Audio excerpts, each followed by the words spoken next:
There is a town in Appalachia that does not appear on most maps. Not because no one has tried to map it, not because the roads are unmarked or the terrain is impossible, but because the town itself seems to resist documentation, as though something in the land quietly rejects the idea of being pinned down, labelled and filed away in someone else's record books. The town is called Black Hollow. It sits between two ridgelines so steep that the valley floor sees only 4 or 5 hours of direct sunlight even in midsummer. The rest of the day it lives in the kind of shade that feels like something other than shade, something heavier, something older. The trees here are not small. They are the kind of trees that make you feel like a guest. Their roots are older than the town, older than the roads, older than the first European boots that ever pressed into the mud of these mountains. And the forest itself, if you stand at its edge long enough, has a quality that is difficult to name. It does not feel hostile. It does not feel welcoming. It feels aware. Black Hollow has a population of somewhere between 300 and 400 people, depending on who you ask and when you ask them. The census has never quite agreed with itself on the number. Old-timers say this is because people come and go. Newcomers say it's because the post office loses mail. Children say it's because sometimes people simply aren't there one day, and then one day they are again, and no one talks about where they went in between. The houses are old. Not charming old. Not quaint old. Old in the way that makes you aware of everything that happened inside them before you arrived. The wood is dark from decades of mountain weather. The porches sag slightly in the middle. The windows, especially the upstairs ones, have a quality to their glass that makes the light coming through them look like it belongs to a different time of day than the light outside.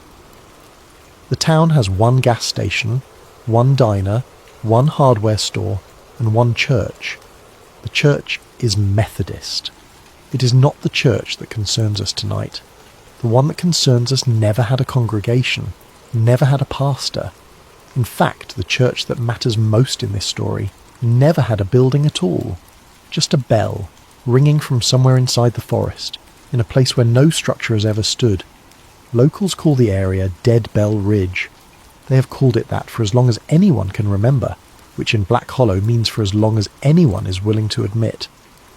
The rule in Black Hollow is not written anywhere. There is no sign at the trailhead, no warning posted at the ranger station, no local ordinance, no formal community policy, no pamphlet handed to newcomers. But the rule exists, and everyone knows it, and everyone follows it, and the way they follow it, casually without drawing attention to it, as though it requires no explanation, is perhaps the most unsettling part of all. Do not go past the old fire tower after dark. People who ask why receive answers that are reasonable and slightly too quick. The terrain is dangerous up there. There are old mine shafts hidden under leaves and deadfall, openings wide enough to swallow a person before they realise they're falling. The fog comes in fast at elevation, the kind of thick directional fog that destroys your sense of up and down. The creeks run cold enough to cause hypothermia in minutes. The trails double back on themselves in ways that don't make cartographic sense. All of this is true. None of it is the reason. The reason is simpler and far worse. People who go past the fire tower after dark sometimes come back wrong, and sometimes don't come back at all. The ones who come back wrong are not violent. They are not delusional in the clinical sense. They are not suffering from exposure or head trauma, though doctors who examine them always look hard for both. They come back disoriented in a very specific way. Their phones are dead. Their watches have stopped. Their memories contain gaps. Not fuzzy, dreamlike gaps, but hard, clean gaps, as though someone removed a section of time with a scalpel and sealed the wound neatly shut. They insist they were only gone for minutes. They return wearing the same clothes, carrying the same things they left with, sometimes still warm from body heat. But hours have passed, sometimes days. The ones who don't come back at all are a different kind of story. They leave no trail, no blood, no signs of struggle, no indication of direction. Search teams, and there have been search teams, quiet ones organised by county sheriffs who do not particularly want the details in any public report, find nothing useful. No evidence of animal attack, no evidence of falling, no evidence of entering water, No evidence of leaving the mountain by any route that anyone can identify. Just absence. Clean, complete, total absence. As though the forest simply inhaled and did not exhale. The first documented case is October of 1954. A surveyor named Walter Keane arrives in Black Hollow with a canvas bag full of measuring equipment, a set of old mineral rights maps, and a contract from a regional land office to update boundary records in advance of coal company purchases. He is 29 years old. He is methodical. He is experienced. He has spent the better part of 6 years walking difficult mountain terrain in this region and has never had a serious accident. He knows how to read weather. He knows how to read topography. He is exactly the kind of person who does not get lost. He disappears on a Tuesday morning in mid-October. The leaves are at peak colour. The sky is clear. There is no fog, no rain, no unusual weather of any kind. He tells the man at the diner where he's headed, a ridge north of town that the land office maps label as Sector 12, but which locals have called Dead Bell Ridge for generations, and he walks out the door with his bag over his shoulder and a thermos of coffee and is not seen again for 3 days. When he returns, he is standing in the centre of the road at dawn, not walking, standing, still. His boots are muddy but not torn. His clothes are unchanged. His survey bag is over his shoulder. He is holding his thermos, which still has coffee in it. The sheriff who finds him says later, in a private conversation, never formally recorded, that Walter Keane had the look of a man who had just stepped through a door and found the room on the other side to be different than expected.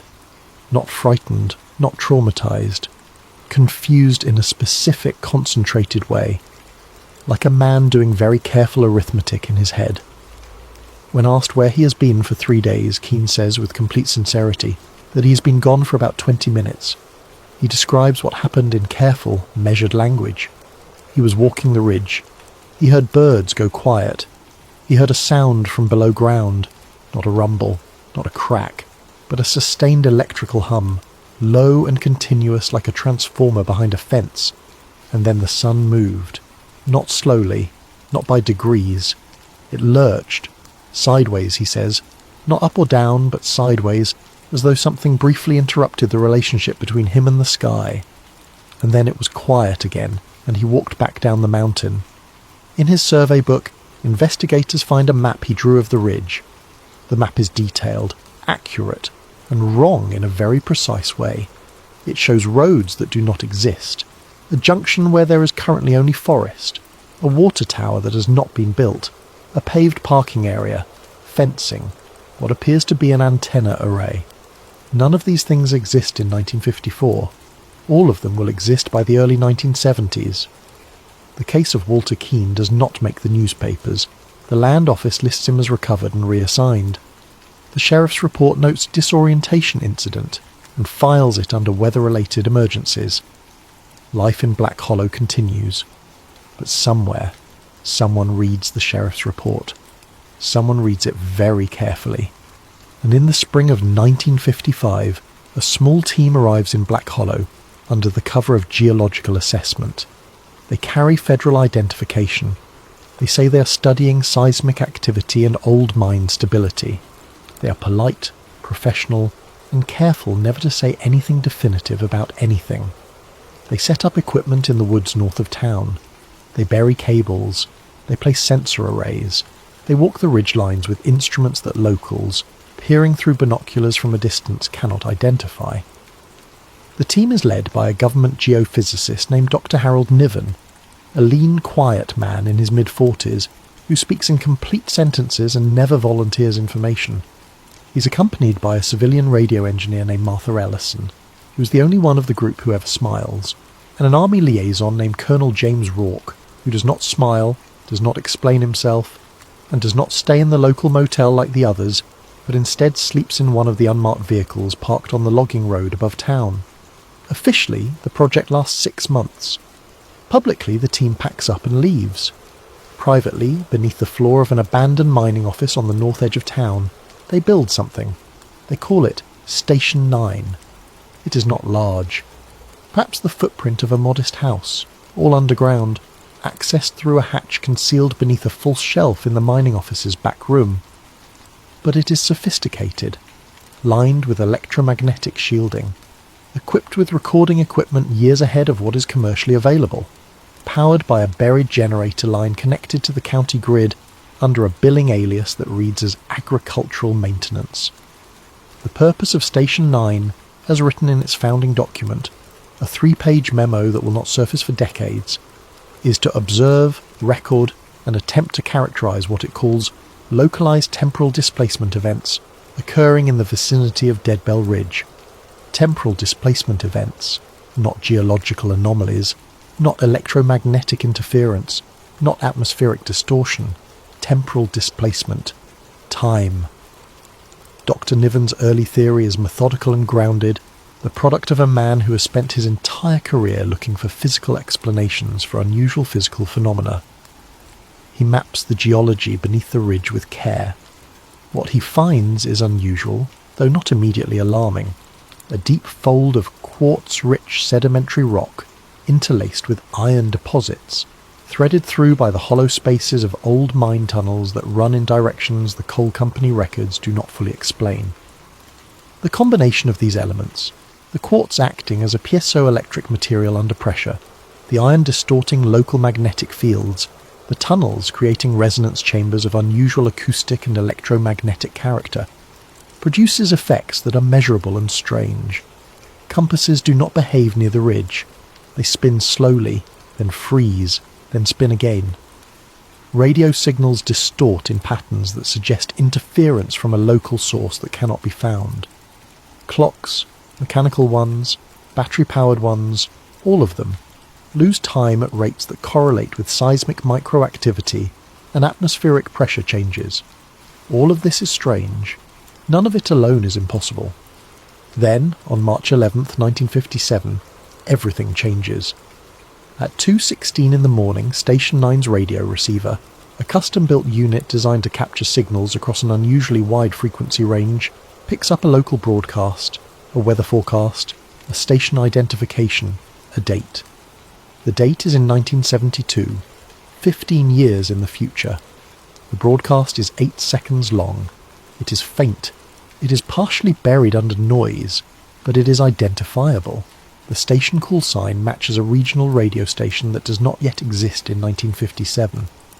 The forecast language, the terminology, the broadcast conventions, all consistent with what radio production will look like a decade and a half from now. The recording is run through every available filter. Every possible mundane explanation is tested and discarded. The audio is real.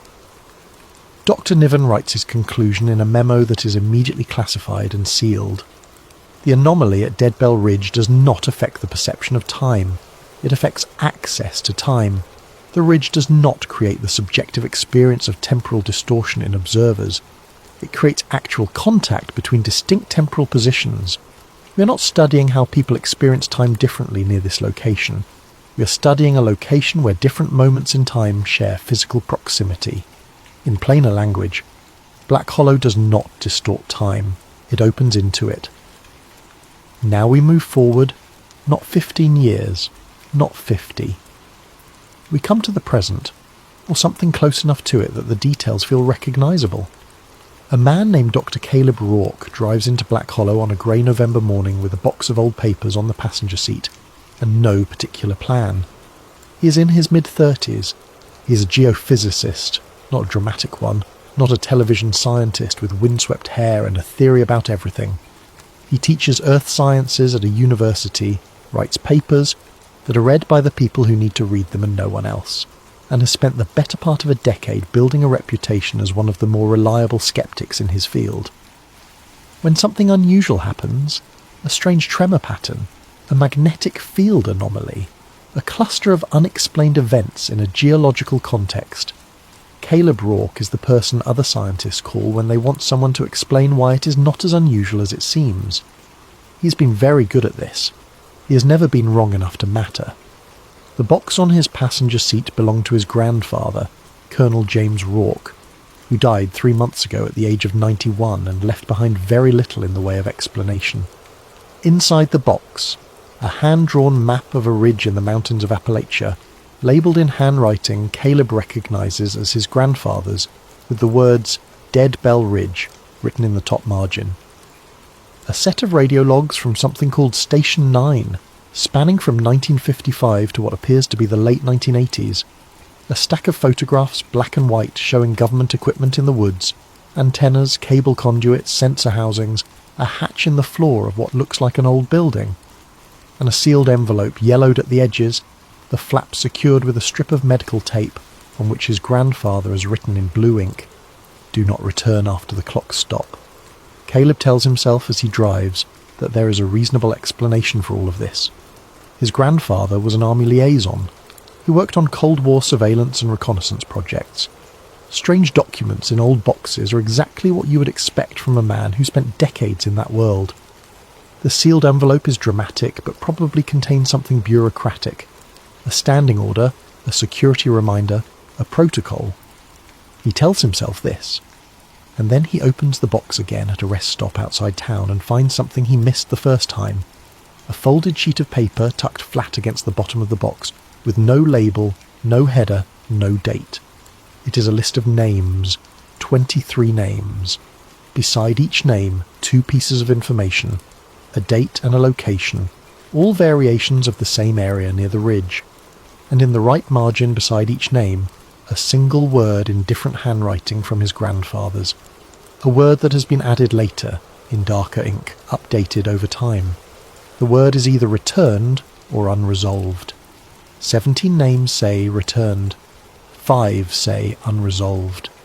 The 23rd name, at the bottom of the list, has no date beside it, no location, no annotation in the right margin. But the name is there.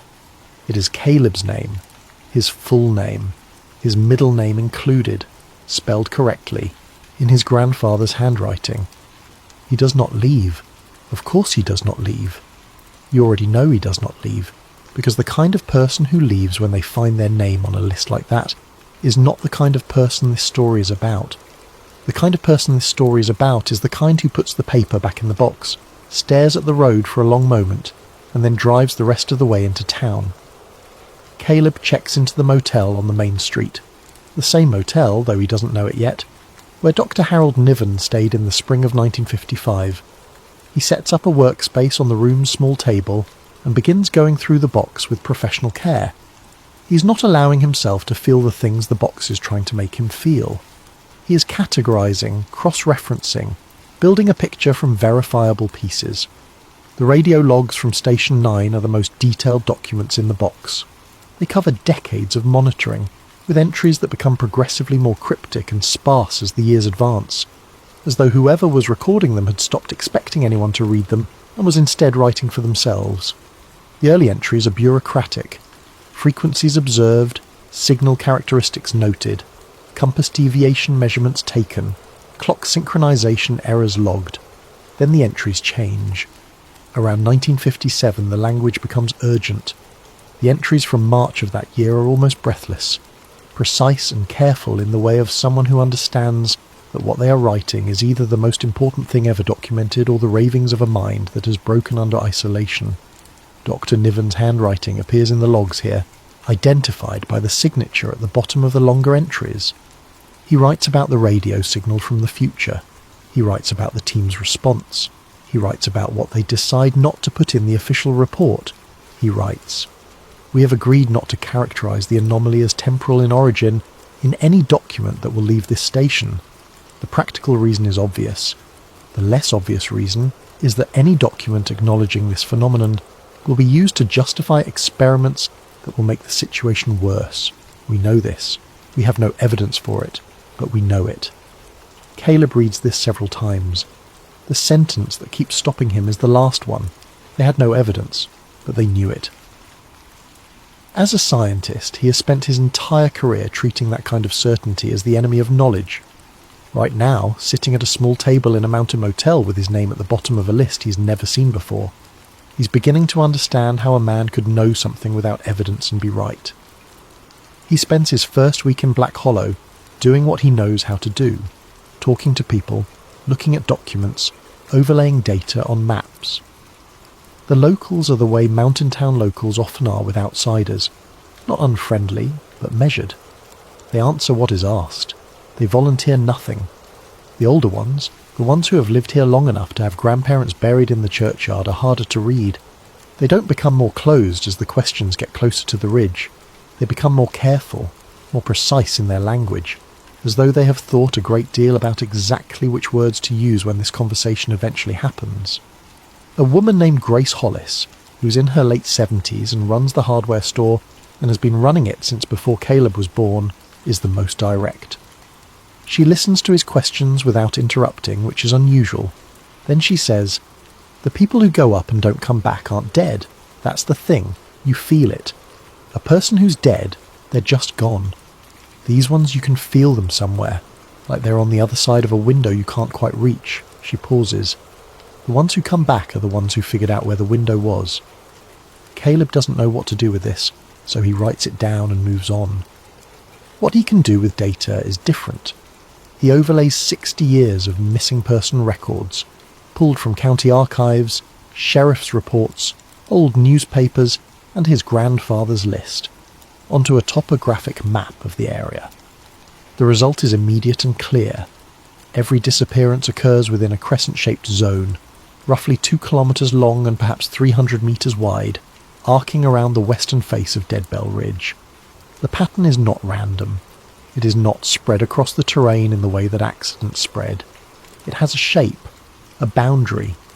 It is as though something in that specific area has a quality the surrounding land does not have, a quality that intersects with people in a specific and recurring way. He cross-references the disappearance dates with atmospheric and geological data, solar storm activity, seismic microactivity, barometric pressure shifts. What he finds makes the hair on his arms stand up in a way that he will later admit is the first genuinely involuntary physical response the data has ever provoked in him in his professional life. The correlations are almost perfect.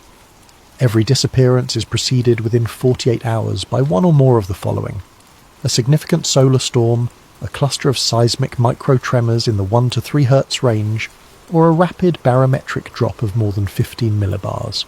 Often all three together. It is as though the rift, if that is what it is, breathes, opens during certain conditions, closes when the conditions pass, and people who are in the wrong place during the wrong conditions pass through without choosing to.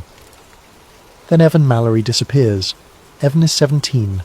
He's local, born and raised in Black Hollow, which means he knows the rule, and has decided it doesn't apply to him in the way it applies to everyone else, which is exactly the kind of decision that 17-year-olds make when they are more interested in content views than in their own continued existence on this particular timeline. He goes up the mountain with his phone to film the inside of an old mine entrance that he has been planning to live stream for weeks. He does this at night because the darkness is, in his own words in a text message to a friend, more cinematic. He tells no one adult where he is going.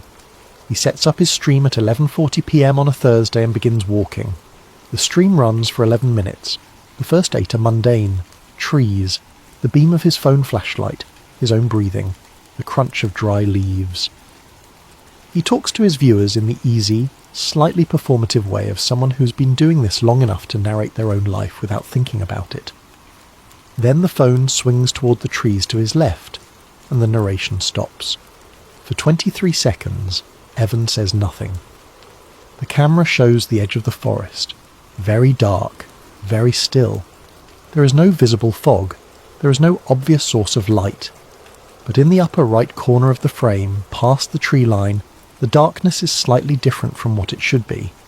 Not lighter, not glowing, just different. The way a room is different when something in it has changed position while you were sleeping.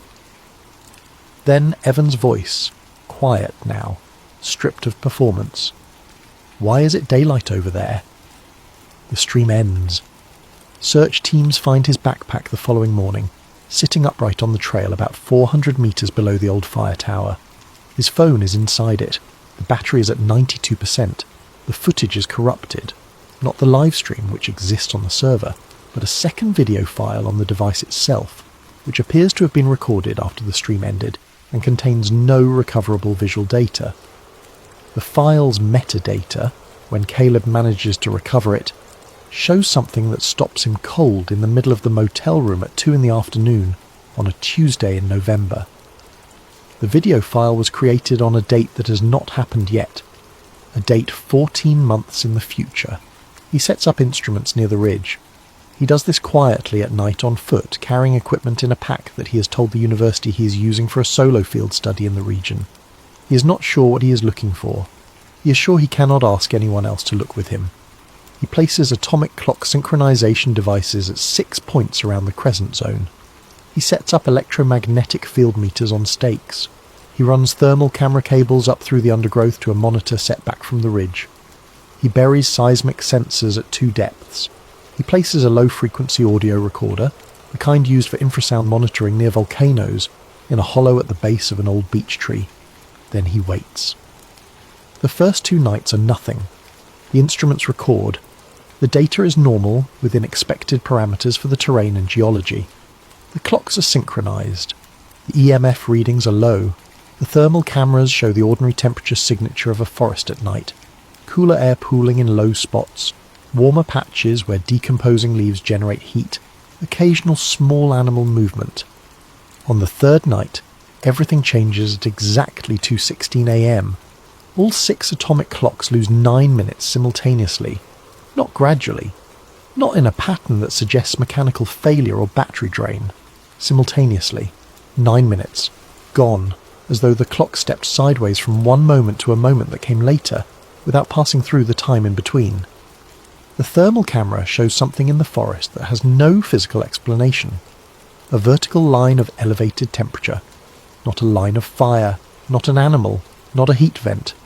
A vertical seam, roughly 2 meters tall and perhaps 30 centimeters wide, in which the air temperature is dramatically higher than the surrounding forest. The image on the monitor shows it clearly. A doorway-shaped heat signature in the middle of the trees, as precise and deliberate as if someone has drawn a line in the air with a very hot marker. Beyond the line, the thermal signature is different from the rest of the forest. The trees on the other side read as warmer. The ground reads as warmer. The air reads as warmer. Not hotter. Just warmer than the night should allow, as though on the other side of that line it is a different time of year, or a different time of day. Caleb picks up the audio monitor and begins walking toward the seam. He hears voices before he reaches it. Not one voice, not 2. A layered, overlapping collection of sounds that resolves, as he gets closer, into discrete audio fragments from what seem to be entirely different moments in time. A police dispatch crackling and formal, using radio codes he doesn't recognise. A weather report calm and professional, calling for temperatures in a month that has not yet arrived. Children's voices, distant and indistinct. A car horn. A woman crying. A man's voice, very close, speaking his name. He stops walking. His name. Spoken clearly, from the other side of a vertical seam of heat, in the middle of a November forest, in a voice that sounds like no one he knows, and somehow like everyone he has ever known. He walks the last few meters to the edge of the seam and looks through. Black Hollow is on the other side, the same valley, the same ridge lines, the same church steeple visible in the distance over the tree line, but not the same town. The houses he can see through the seam are collapsed, not burned, collapsed. The way old structures collapse when no one has maintained them for decades and the snow and rain have had their way with them over a long quiet time. The roads are cracked and lifted by tree roots. The trees are growing through rooftops. The gas station is a shell. The diner is a wall. The town has been abandoned for a very long time, but in the distance, on the north edge of what used to be town, a single light is on. It is coming from the direction of the old mining office. Station 9 is still active. He pulls back from the seam. He documents what he has seen. He drives back to the motel at 4 a.m. with his hands steady on the wheel and his mind doing something between reasoning and refusing to reason. He uploads his data to a secure drive. He writes up his field notes. He sends a careful, measured email to a former colleague at a federal geological research agency, someone he trusts, someone he has worked with for years, asking for help analysing some unusual anomaly data he's collected. Within 48 hours, his university email is inaccessible. His research account flags and locks. His remote data access is suspended under what the IT department's automated notice calls a security review. The secure drive he uploaded his data to returns an error when he tries to access it. The equipment he left on the ridge is gone when he goes back to retrieve it. Not scattered, not knocked over, but cleanly removed, as though by people who knew exactly where it was and what it was for. An official notice arrives at the motel under a county environmental authority letterhead, citing the removal of monitoring equipment as a precautionary measure related to mineshaft hazard assessment in the area. The notice is signed by someone with a title that does not correspond to any county department Caleb can verify. 2 men come to the motel the following evening. They knock. They wait. They do not present identification. They are calm, professional, and utterly unsurprised by everything. One of them does most of the talking. The other stands slightly to the side and looks at Caleb the way a person looks at something they have been briefed about in advance. The one who talks says, "Your grandfather understood the boundary. He respected it his entire life. We'd hoped the same applied to his family." Caleb says, "What is it?" The man says, "It's a line, and what matters isn't what's on the other side. What matters is that crossing it, studying it, and especially publicising it makes it wider. Your grandfather knew that. It took him a long time to know it, but he knew it." Then they leave. And Caleb understands that the government has not simply known about the rift at Black Hollow. They have been tending it. He goes to the mining office on a night when the cloud cover is complete and the town is asleep.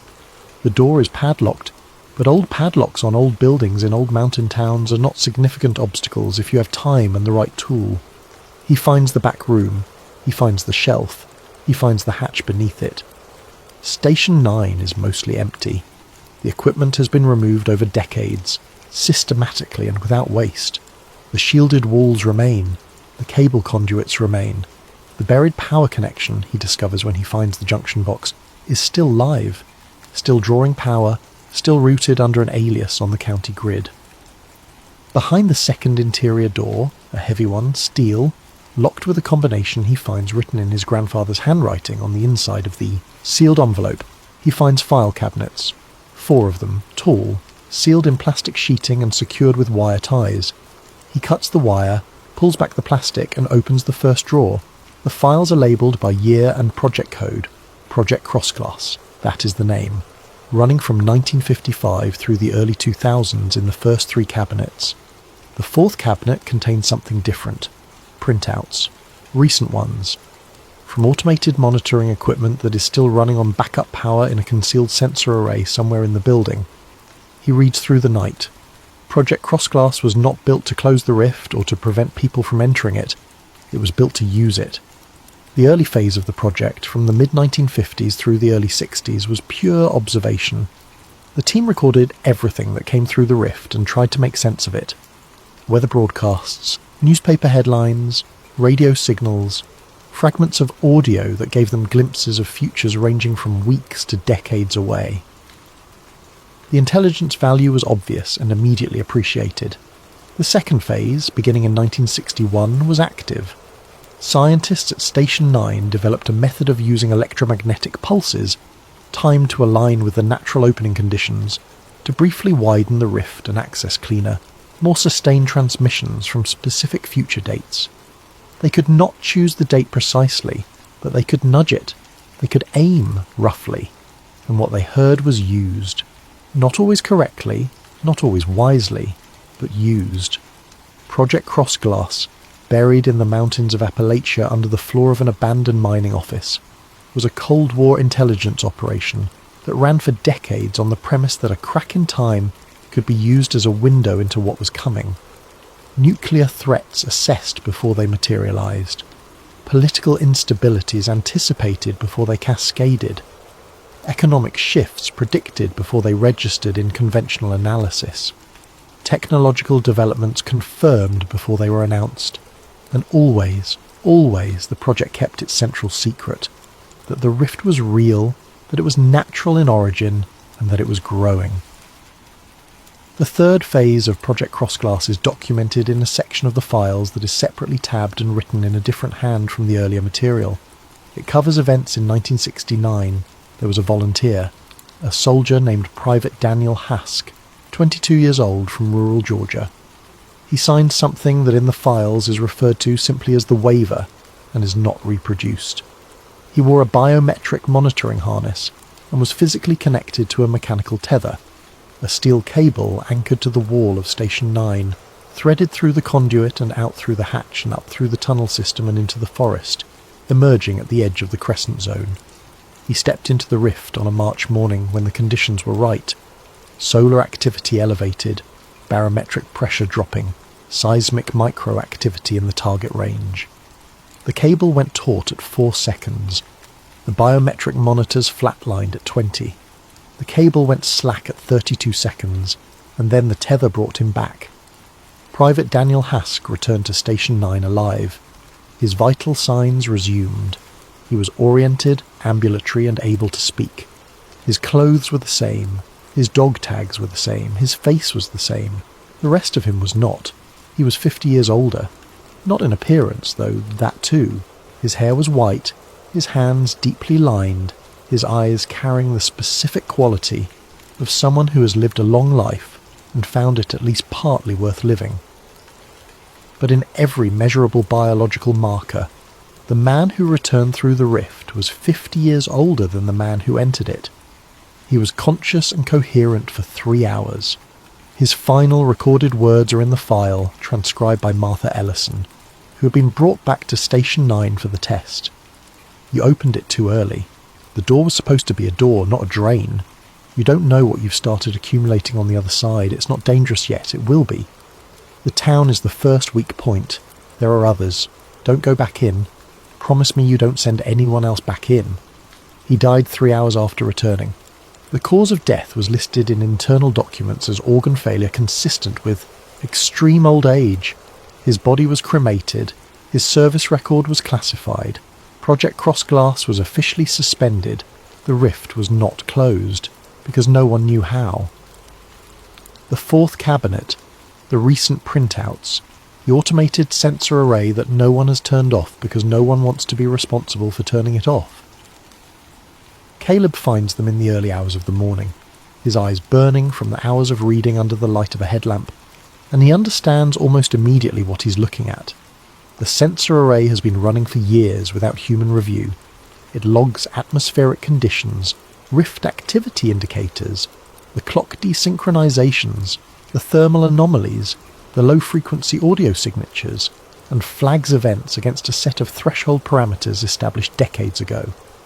Most of the printouts are routine. Most of the pages are unremarkable.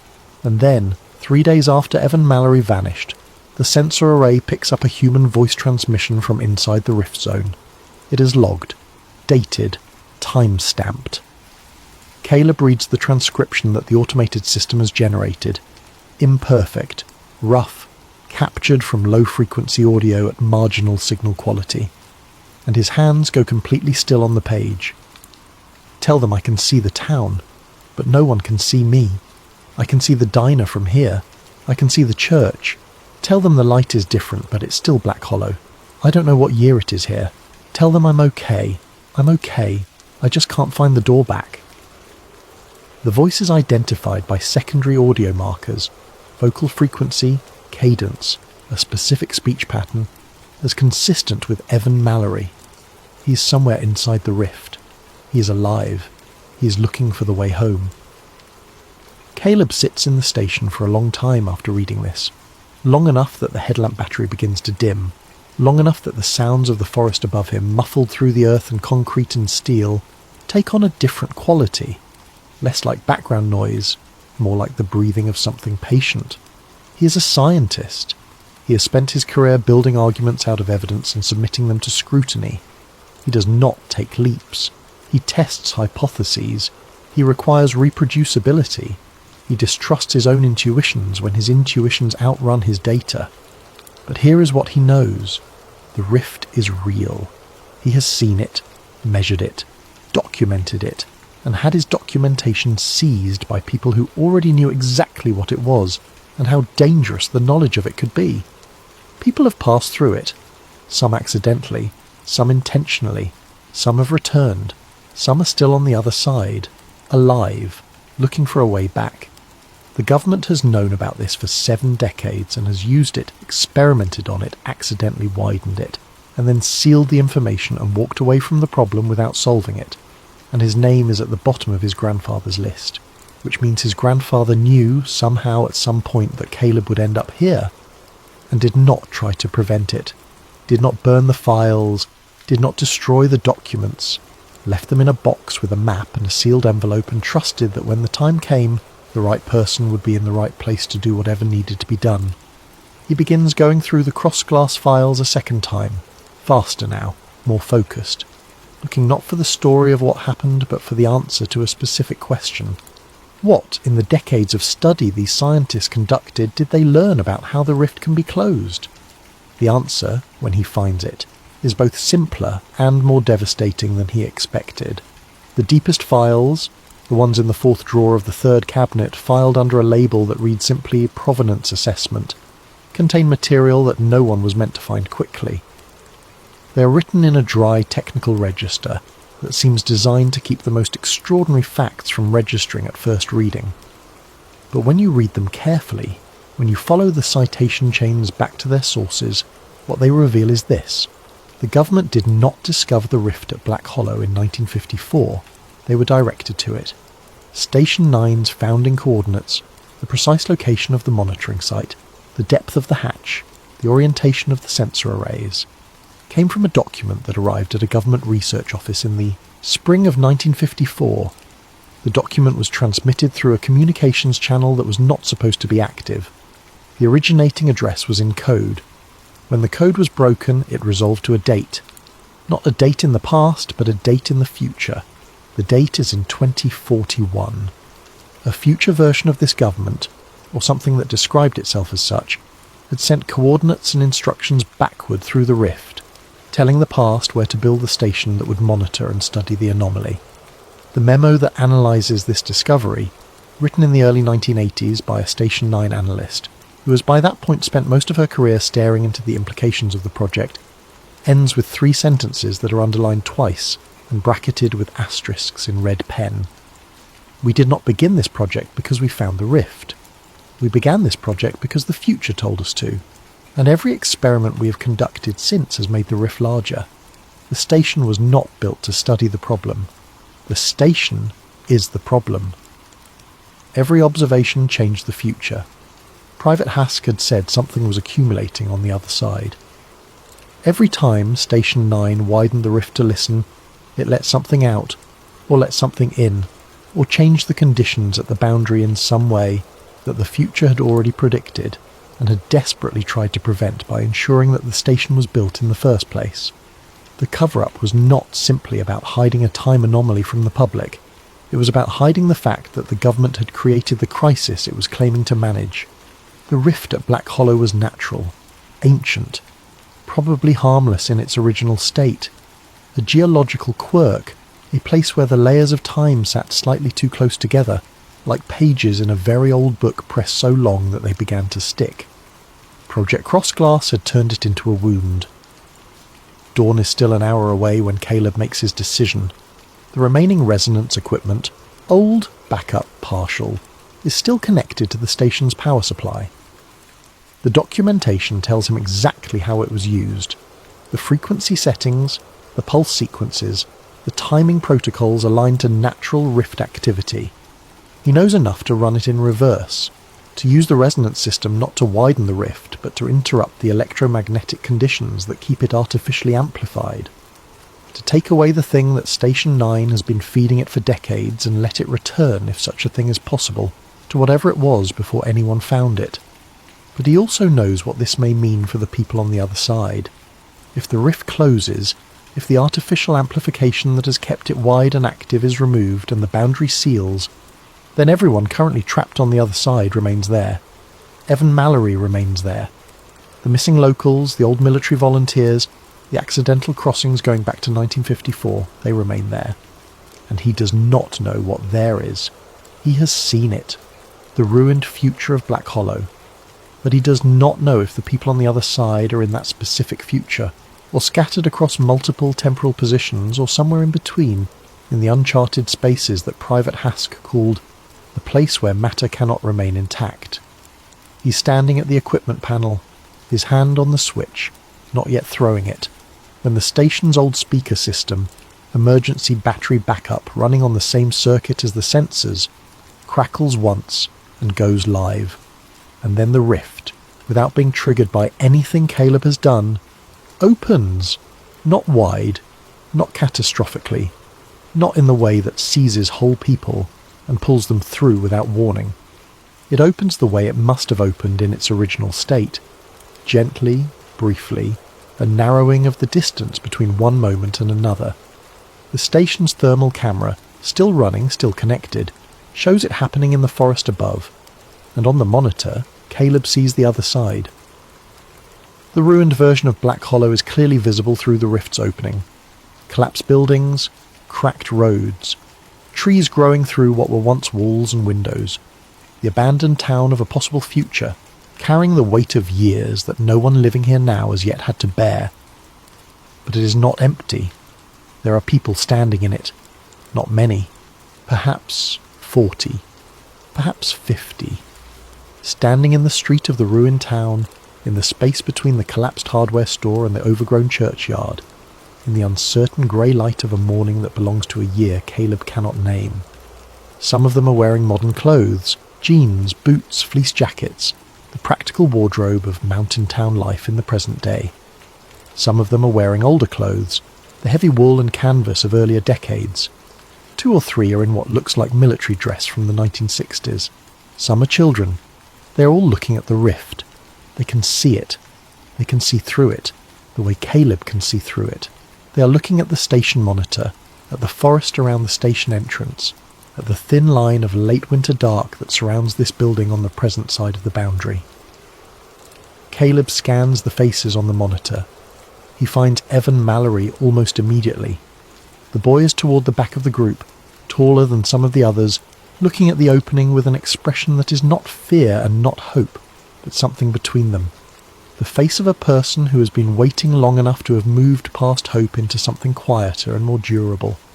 And then, at the front of the group, standing a little apart from the others, in the way of a man who is used to standing a little apart from things, Caleb sees his grandfather, Colonel James Rourke, not 91, not aged, not the man who died 3 months ago in a hospital bed in Virginia. The man standing on the other side of the rift is in his mid-50s, wearing the same grey coat that appears in the photographs from the mining office, looking at Caleb with an expression of recognition that is unmistakable and unnerving. He says something. The station's audio pickup catches it, faint and slightly warped by the distance and the boundary, but audible. "Don't close it. This is the only door left." And Caleb's hand, hovering over the switch, stays where it is. What happens next is not in the files. There are no more official documents to consult, no more memos, no more sealed envelopes, no more instructions from future governments transmitted backward through geological anomalies in the mountains of Appalachia. Whatever Caleb does in that station in the hour before dawn, he does on his own, with the evidence he has gathered, the understanding he has built, and the voice of a grandfather who has been waiting on the other side of a door for reasons that Caleb is only beginning to understand. The official record in the weeks that follow is clean and simple. Dr. Caleb Rourke submits his resignation to the university. He cites personal reasons. He cancels his lease, closes his local accounts, and notifies his department that he will not be returning. His colleagues remember him as brilliant and somewhat difficult, and are not enormously surprised by his departure. His apartment is eventually cleaned out by a property management company, and his belongings are donated. No one files a missing person report. In Black Hollow, the old mining office is fenced off 2 weeks later, under a county order citing structural hazard. A small sign is posted on the fence. The sign says the area is closed pending evaluation. The evaluation, if it is ever conducted, produces no public report. The ridge remains restricted. The rift remains active. But the town begins to change, slowly, subtly, in the ways that small towns in isolated mountain valleys always change, gradually enough that no single person can point to the moment it began, but clearly enough, in retrospect, that everyone will agree something shifted. A road sign on the north end of Main Street has a different name than it did before. Not drastically different, just different enough that people who have lived here for decades occasionally stop in front of it and stand for a moment with a slightly unfamiliar expression, as though they are trying to place a face they know they should know. The old diner that burned down 11 years ago is open again, not rebuilt, not renovated, open, the same sign, the same menu visible through the same window, the same woman behind the counter who has not been there for 11 years, and who, when asked about the fire, says she doesn't know what anyone is talking about and offers to pour a coffee. A family on the south end of town who have 3 children begin, in the space of about a week, to remember having 2. Not unanimously. The parents remember 3. The neighbours who have known them for a decade remember 2.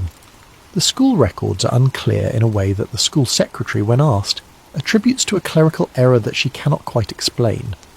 The clocks in certain houses, older houses, houses on the north side of town, houses that have stood long enough to have layers of old wallpaper under the new paint, occasionally stop at 2:16 a.m.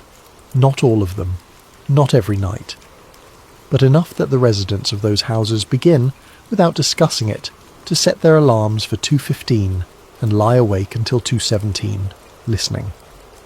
And sometimes, from somewhere past the fire tower, past the crescent zone, past the restricted fence around the old mining office, from somewhere in the direction of Dead Bell Ridge, people hear a bell ringing.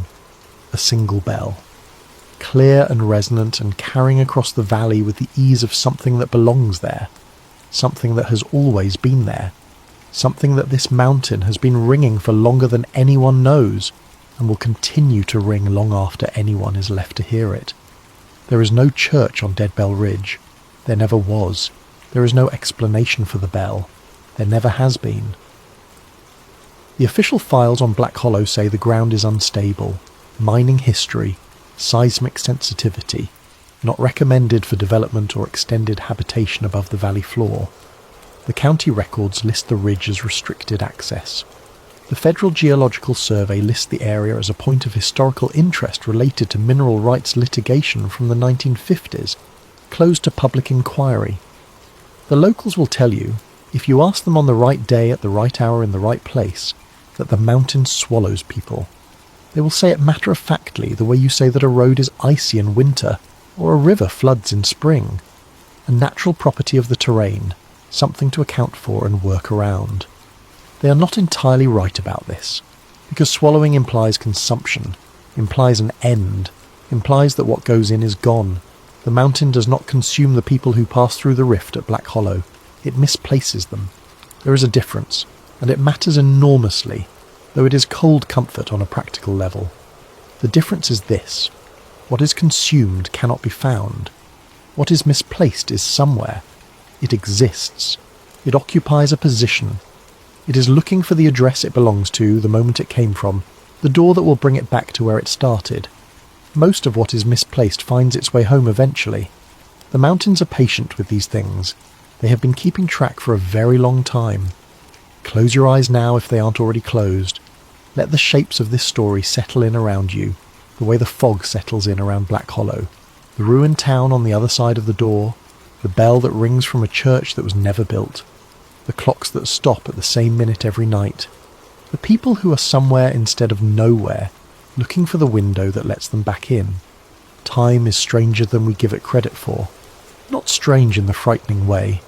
Strange in the way of something vast and patient and fundamentally indifferent to how we experience it. We move through it in one direction, and assume that the direction is the only one available.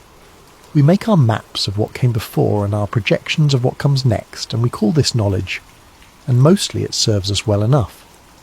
But there are places in this world, and physics, honest physics, does not entirely foreclose the possibility, where the layers sit closer together than elsewhere, where a particular confluence of geology and electromagnetism and pressure and solar weather creates conditions that allow adjacent moments to briefly touch, where the past and the future are not separated by the irreversible arrow of entropy, but by something thinner, something almost permeable, something that, if you stood in exactly the right place at exactly the right moment, you could step through.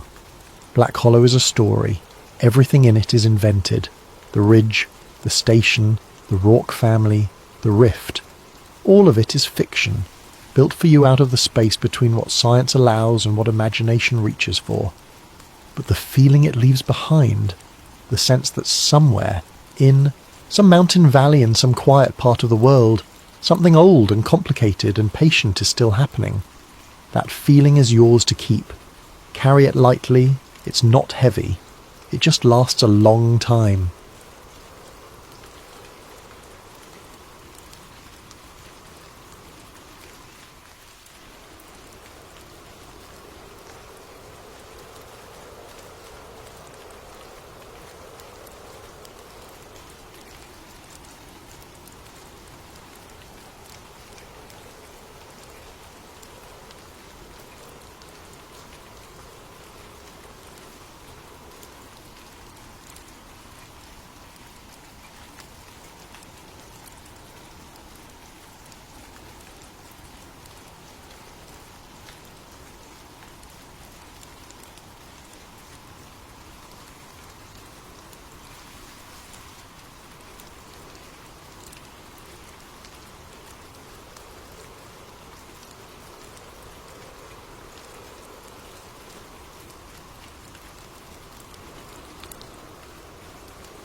Before we dive into tonight's story, I want to ask for your support. If you're enjoying this content, please consider using your hype points on this video. It helps the channel more than you possibly know, and allows us to keep creating these deep dives into the unexplained. If you're listening on Spotify, leaving a review makes a massive difference, and if you feel like it, drop a comment letting us know what time it is where you are and where in the world you're listening from. We absolutely love seeing where everyone is tuning in from across the globe. If this is your first time here and you're enjoying the content, consider subscribing. It means everything. A huge thank you to Stuart for suggesting tonight's topic. This is one of those stories that gets under your skin, not because of what happened, but because of what should not have been possible. Sometimes the most disturbing encounters are not with lights in the sky.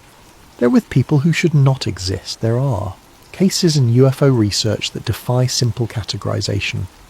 Some involve physical evidence, others involve mass sightings. But there's a third category, quieter and more personal, that involves something far stranger. Contact after the encounter. Not from investigators, not from journalists, but from individuals who claim to represent authority while providing no evidence of it. Individuals whose presence feels staged, whose words feel scripted, and whose very existence leaves no trace once they're gone. This is the story of a man who called himself Ingrid Cold, a man who appeared after a UFO sighting in rural North Carolina, a man who asked questions he already seemed to know the answers to, a man who spoke with the detachment of someone reading from a script they didn't write, and then, just as suddenly as he arrived, he vanished. No records, no follow-up, no proof he was ever real. Who was Ingrid Cold? And more importantly, what was he? This case sits at a crossroads. It connects the classic Men in Black phenomena of the 1950s with the modern era of UFO disclosure. It involves a credible witness who never sought fame. It includes details that resist rational explanation while avoiding the sensational, and at its centre stands a figure who may not have been a figure at all, but rather something else, something that understood how to wear a human face but hadn't quite mastered what goes on behind it. Chapter 1. The encounter that changed everything. To understand the man who called himself Ingrid Cold, we first have to understand the event that preceded him. We need to understand not just what happened, but what it felt like. Because this story is not about lights in the sky. It's about what happens when those lights decide to come closer. January 2007. Rural North Carolina.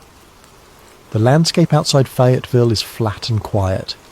It's the kind of place where the night sky spreads wide and uninterrupted, where the only lights come from scattered farmhouses and the occasional passing car on distant roads. The air in January carries a particular kind of cold, the damp chill that seeps through clothing and settles into bones. Chris Bledsoe was not someone looking for attention. He was a businessman, a family man, living a relatively ordinary life in the quiet farmland that stretched for miles in every direction. He had no history of UFO interest, no background in conspiracy theories, no reason to fabricate what was about to happen. His life was structured around the normal concerns of a man in his position: business dealings, family obligations, the small daily rhythms that make up a life. He was by all accounts grounded, practical, not the type to see things that weren't there. On a cold evening in mid-January, Bledsoe and several family members decided to go fishing along the Cape Fear River. It was supposed to be a simple outing, a chance to relax, a break from the stresses that had been building in his professional life. The river at that time of year runs dark and cold, reflecting what little light reaches it from the winter sky. They set up their fishing gear as the sun began to set. The temperature was dropping, the kind of evening where you can see your breath, where sound carries differently in the cold air. Everything was normal, routine, the kind of peaceful evening that happens 1,000 times across the country without incident. What happened instead would alter the trajectory of his entire existence. According to Bledsoe's account, the first indication that something was wrong came not from sight, but from feeling. A change in the atmosphere, a pressure that seemed to build without source. The kind of sensation you might get before a thunderstorm, except there were no clouds, no wind, just a sudden, inexplicable tension in the air itself. And then they saw the lights, not distant points, not airplanes, not helicopters or drones or any conventional aircraft. These were large, structured objects moving in ways that defied conventional explanation. They appeared over the tree line, silent at first, massive in scale. The light they emitted was unlike anything from a normal source. It didn't scatter or diffuse the way artificial light does.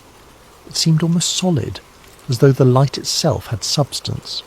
They hovered, not like helicopters, which create visible disturbance in the air but with absolute stillness. And then they moved. Not gradually, not with the physics of objects bound by inertia and mass, but instantaneously. One moment stationary, the next moment elsewhere, with no transition between positions. Bledsoe described the experience as overwhelming, not just visually but emotionally.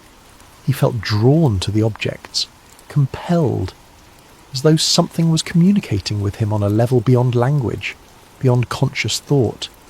It was a feeling of being seen, recognized, acknowledged by something vast and incomprehensible. His son was with him, his father, other family members, they all saw it. This was not a solitary experience that could be dismissed as hallucination or misperception. Multiple witnesses, multiple perspectives, all describing the same impossible thing. The encounter lasted hours. Time seemed to behave strangely. Moments that felt like minutes stretched into longer periods. Other spans of time seemed to compress or disappear entirely. It's a common element in high strangeness cases, this distortion of temporal perception, as though whatever was happening existed partially outside the normal flow of time. At one point, according to Bledsoe's account, the objects came closer, close enough that he could see detail, structure. The light didn't illuminate like a searchlight or spotlight. It simply existed, emanating from surfaces that seemed to shift and reconfigure. He described feeling paralyzed, not physically restrained, but unable to move, as though his body had forgotten how to respond to commands from his mind. And then there was the emotional component, an overwhelming sense of awe mixed with terror, the recognition that he was in the presence of something so far beyond human understanding that the normal categories of experience no longer applied. It was beautiful and horrifying in equal measure. When the encounter finally ended, when the objects departed as suddenly and silently as they had arrived, Bledsoe found himself sitting on the cold ground, disoriented and emotionally shattered. His family members were similarly affected. Some were crying. Others sat in stunned silence. All of them knew they had witnessed something that would change them forever. The drive home was quiet. What do you say after experiencing something like that? How do you process an encounter that defies every framework you've built for understanding reality? Bledsoe couldn't sleep that night. Every time he closed his eyes, he saw the lights, felt the presence. The experience had opened. Something in his mind, a door that couldn't be closed. He lay in the darkness of his bedroom, listening to the ordinary sounds of his house, and feeling profoundly displaced from the normal world. He had no framework for what he had witnessed, no explanation that made sense. He knew what he had seen was real with a certainty that bypassed doubt.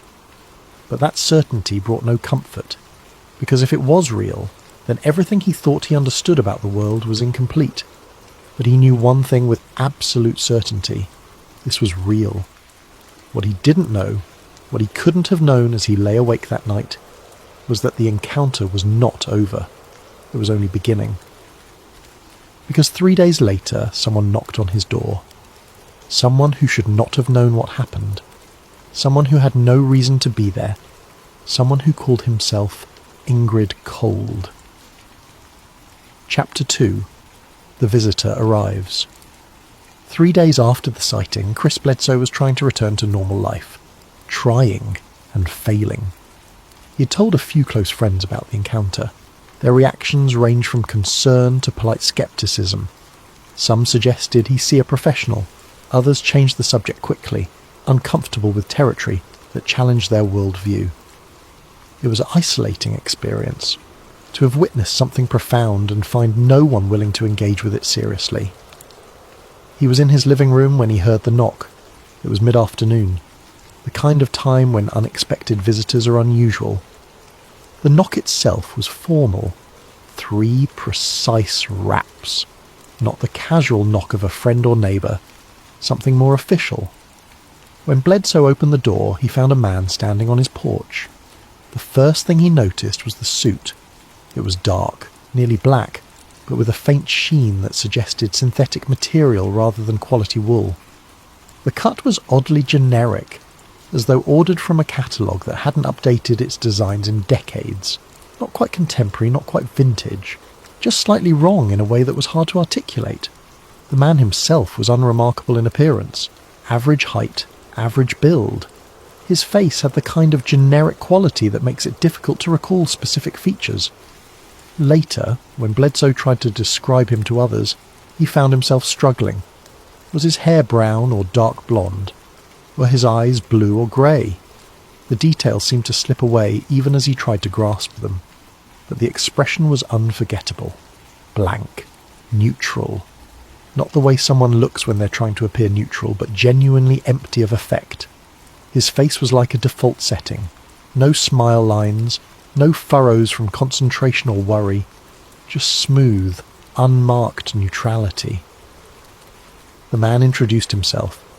"My name is Ingrid Cold," he said.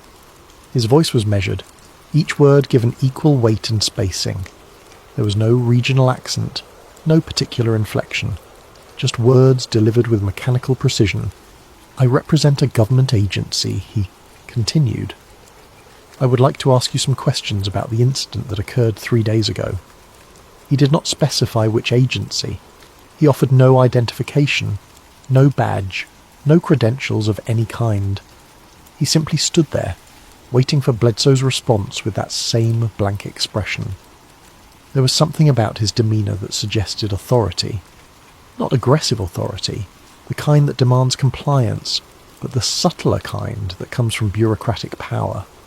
The kind that doesn't need to justify itself because it operates from a position of assumed legitimacy. Bledsoe hesitated. Every instinct told him something was off. But there was also a part of him that wanted answers. If this man represented the government, perhaps there was an explanation. Perhaps what he had witnessed was part of some classified program. Perhaps there was a rational framework after all. "How did you know about the incident?" Bledsoe asked. Ingrid Cole's expression didn't change. "We monitor unusual aerial phenomena," he said. "May I come inside?" The phrasing was strange, formal to the point of being antiquated, and the way he asked permission felt rehearsed, as though he had been taught that this was the appropriate protocol, but didn't understand the social nuance behind it. Bledsoe stepped aside and let him in. Ingrid Cold entered with precise movements. He didn't glance around the room the way a normal visitor would, taking in the space and orienting himself. He simply walked to the nearest chair and sat down. His posture was rigid, perfectly vertical, hands placed symmetrically on his knees.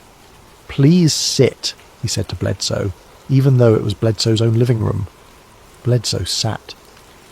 What followed was one of the strangest interviews Bledsoe had ever experienced. Ingrid Cold began asking questions. The questions themselves were straightforward enough. What time had the encounter occurred? How many objects had he seen? What had he felt during the experience? Had anyone else witnessed it? But the delivery was what made it strange. Each question was asked in the same measured tone. There was no variation in pitch or rhythm, no emphasis on certain words, just a flat mechanical recitation of questions that felt like they were being read from a list. And there was no follow-up. In a normal conversation, when someone asks a question and receives an answer, they respond to that answer. They might ask for clarification. They might express surprise or interest. They might pivot to a related question based on what they've learned. Ingrid Cold did none of this. He asked a question. Bledsoe answered. Cold moved to the next question. There was no sense of an actual conversation taking place. It was more like a form being filled out, data being collected without context or comprehension. Bledsoe found himself increasingly unsettled. The man across from him didn't react to anything he said, didn't nod in understanding, didn't write anything down. He simply listened with that blank expression, as though recording the information through some internal process that required no external notation. At one point, Bledsoe attempted to ask his own questions. "Which agency do you work for exactly?" Ingrid Cold paused for a fraction of a second as though processing the query. "That is not relevant to this interview," he said. "Why are you interested in what I saw?" Another pause. "We gather data on unexplained phenomena." The answers were evasive without being obviously deceptive. They provided just enough information to seem like responses while revealing nothing substantive. And there was something else Bledsoe noticed. Ingrid Cold never blinked. Not once during the entire conversation. His eyes remained fixed, unmoving, locked onto Bledsoe with an intensity that felt more like observation than human attention. The interview lasted roughly 30 minutes. Toward the end, Cold asked a question that made Bledsoe's skin prickle. "Did the objects communicate with you?" Bledsoe hadn't mentioned anything about communication. He had described seeing lights, feeling overwhelmed, but he hadn't talked about the sense of contact, of being acknowledged by something intelligent. "What makes you think they communicated?" Bledsoe asked carefully. "It is a standard question," Cold replied, but the timing of it, the specificity suggested otherwise. When the questions finally ended, Ingrid Cold stood up with the same precise movements he had used to sit down. "Thank you for your cooperation," he said. "Will someone be in touch?" Bledsoe asked. "Is there going to be an investigation?" "That will be determined through appropriate channels," Cold said. He walked to the door, opened it, and stepped outside without looking back. Bledsoe followed him to the porch, wanting to ask more questions, wanting some kind of concrete information about what happened next. But when he reached the door, Ingrid Cold was already gone. Not walking down the driveway, not getting into a car, just gone. The driveway was empty. The street was quiet. It was as though the man had simply ceased to exist the moment he stepped off the porch. Bledsoe stood there in the cold afternoon air, staring at the empty space where a man had been moments before, and felt a creeping dread settle over him. No business card, no contact information, no mention of when or if anyone would return. He went back inside and sat down in the same chair where he had been questioned. The room felt normal again. The ordinary afternoon light filtered through the windows. The familiar sounds of his house resumed their regular patterns, but nothing felt normal anymore. Chapter 3. Something Feels Wrong. It wasn't until after Ingrid Cold left that the full weight of the encounter began to settle on Chris Bledsoe. In the immediate aftermath, he had been too focused on answering questions, too caught up in the moment to fully process what was happening. But now, in the silence of his own living room, the strangeness of it crystallized. He had been visited by a man claiming to represent the government. But which part of the government? What agency? And why had he offered no proof of his identity? Bledsoe had dealt with government officials before. Business permits, tax issues, the routine interactions of running a company, and in every single instance credentials had been presented.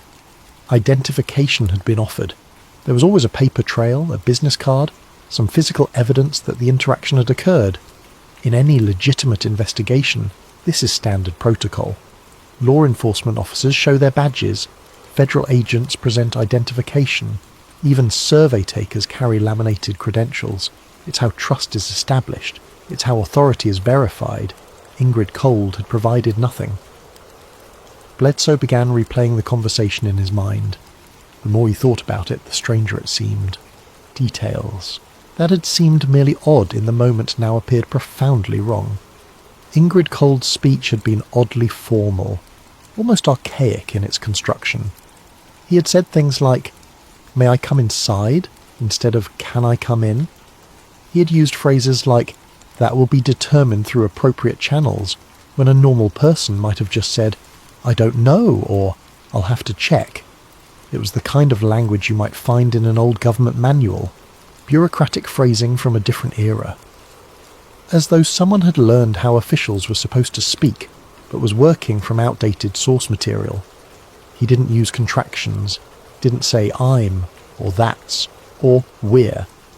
Every word was fully enunciated, every sentence complete and formal.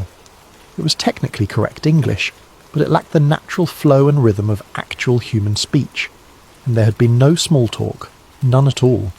Normal human interactions, even formal ones, include some element of casual communication, a comment about the weather, an apology for the intrusion, some acknowledgement of the social context. Ingrid Cold had offered nothing.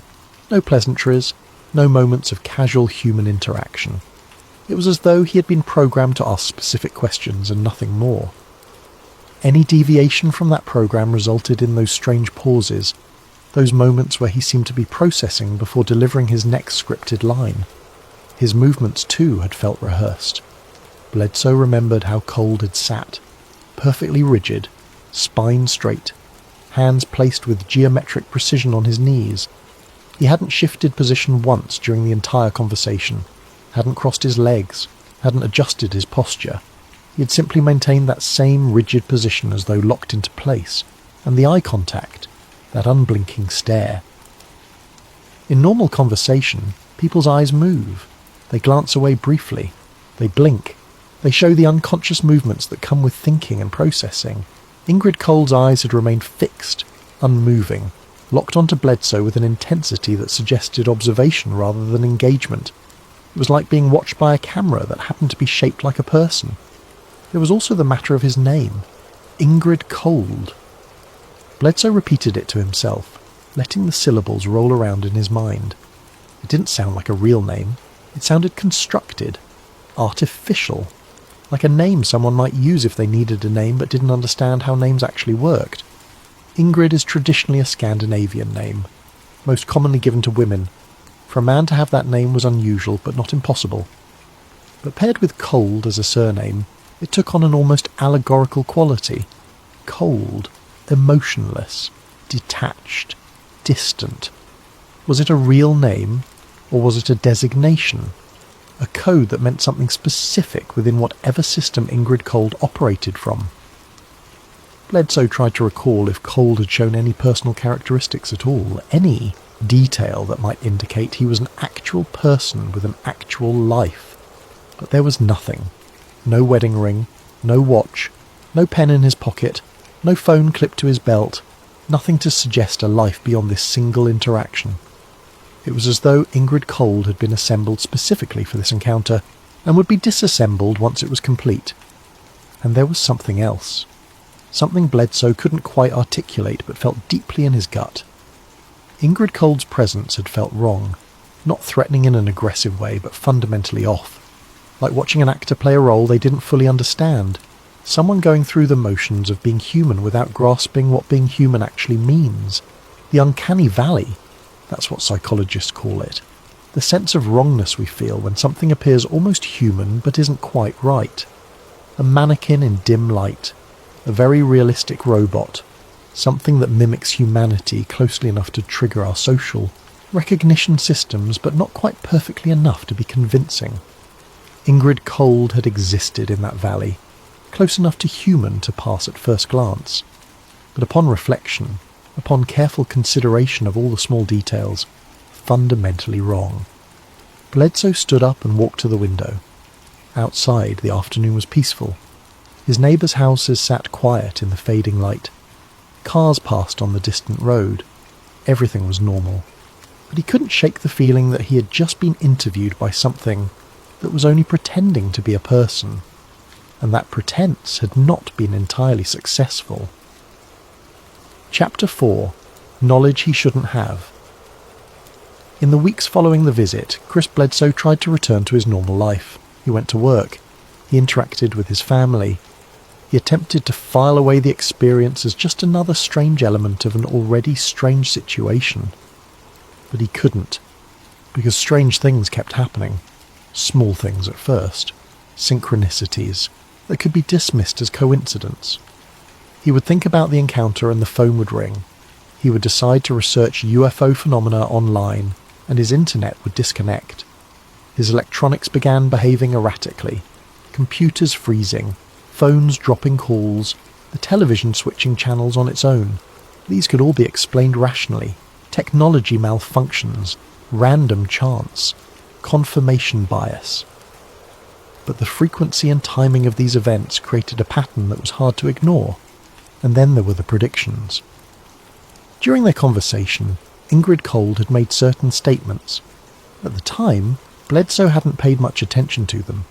They had seemed like generic observations, vague comments that could apply to almost anyone. But then those statements started coming true. Cold had mentioned that Bledsoe would face professional difficulties in the coming months. At the time, Bledsoe's business was stable.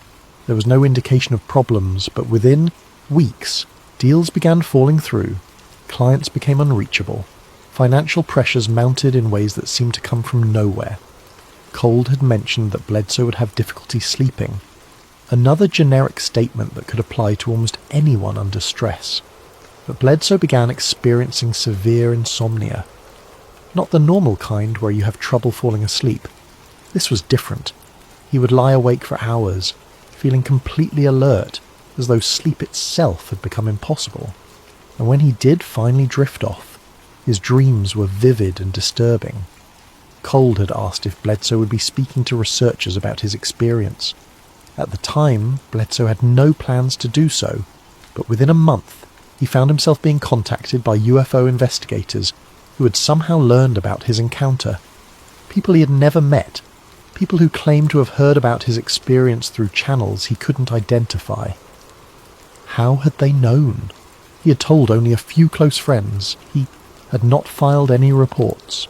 He had not contacted any organizations, and yet researchers were showing up, asking questions, wanting details. It was as though his experience had been logged somewhere, catalogued in some system that certain people had access to, a system that existed outside official channels. But the most disturbing prediction was the most specific. During their conversation, Cold had made an odd comment about Bledsoe's family. He had said, almost casually, "Your son will also have encounters." At the time, Bledsoe hadn't known how to respond to that. It wasn't framed as a question. It was stated as a fact, as though Cold was not predicting the future, but reading from a timeline that had already been written. 6 weeks later, Bledsoe's son reported seeing lights identical to the ones they had witnessed together. But this time, his son was alone. And this time, the encounter was even closer, more intense, more personally directed. How could Ingrid Cold have known that would happen? How could he have predicted specific future events in the lives of people he had never met before? If Cold was simply a government investigator, his knowledge made no sense. There had been no surveillance in place before the first encounter. No reason for any agency to be monitoring the Bledsoe family. They were ordinary citizens living ordinary lives, unless the government had been monitoring them before the encounter. unless they had known something was going to happen, unless the UFO phenomenon itself was connected to some kind of predictive system that allowed authorities to anticipate sightings before they occurred. That possibility was disturbing enough. But there was another interpretation, one that Bledsoe tried not to think about but couldn't entirely dismiss. What if Ingrid Cold wasn't there to gather information? What if he was there to confirm what he already knew? Not because he had access to surveillance systems or classified databases, but because he was part of the same phenomenon as the lights themselves. What if he hadn't been sent to investigate a UFO encounter? What if he was part of the UFO encounter, an extension of whatever intelligence had appeared in the sky 3 days earlier? That would explain his impossible knowledge. It would explain why he spoke as though reading from a script. It would explain the lack of credentials, the absence of records, the strange behaviour. Because he wasn't a government agent at all. He was something else.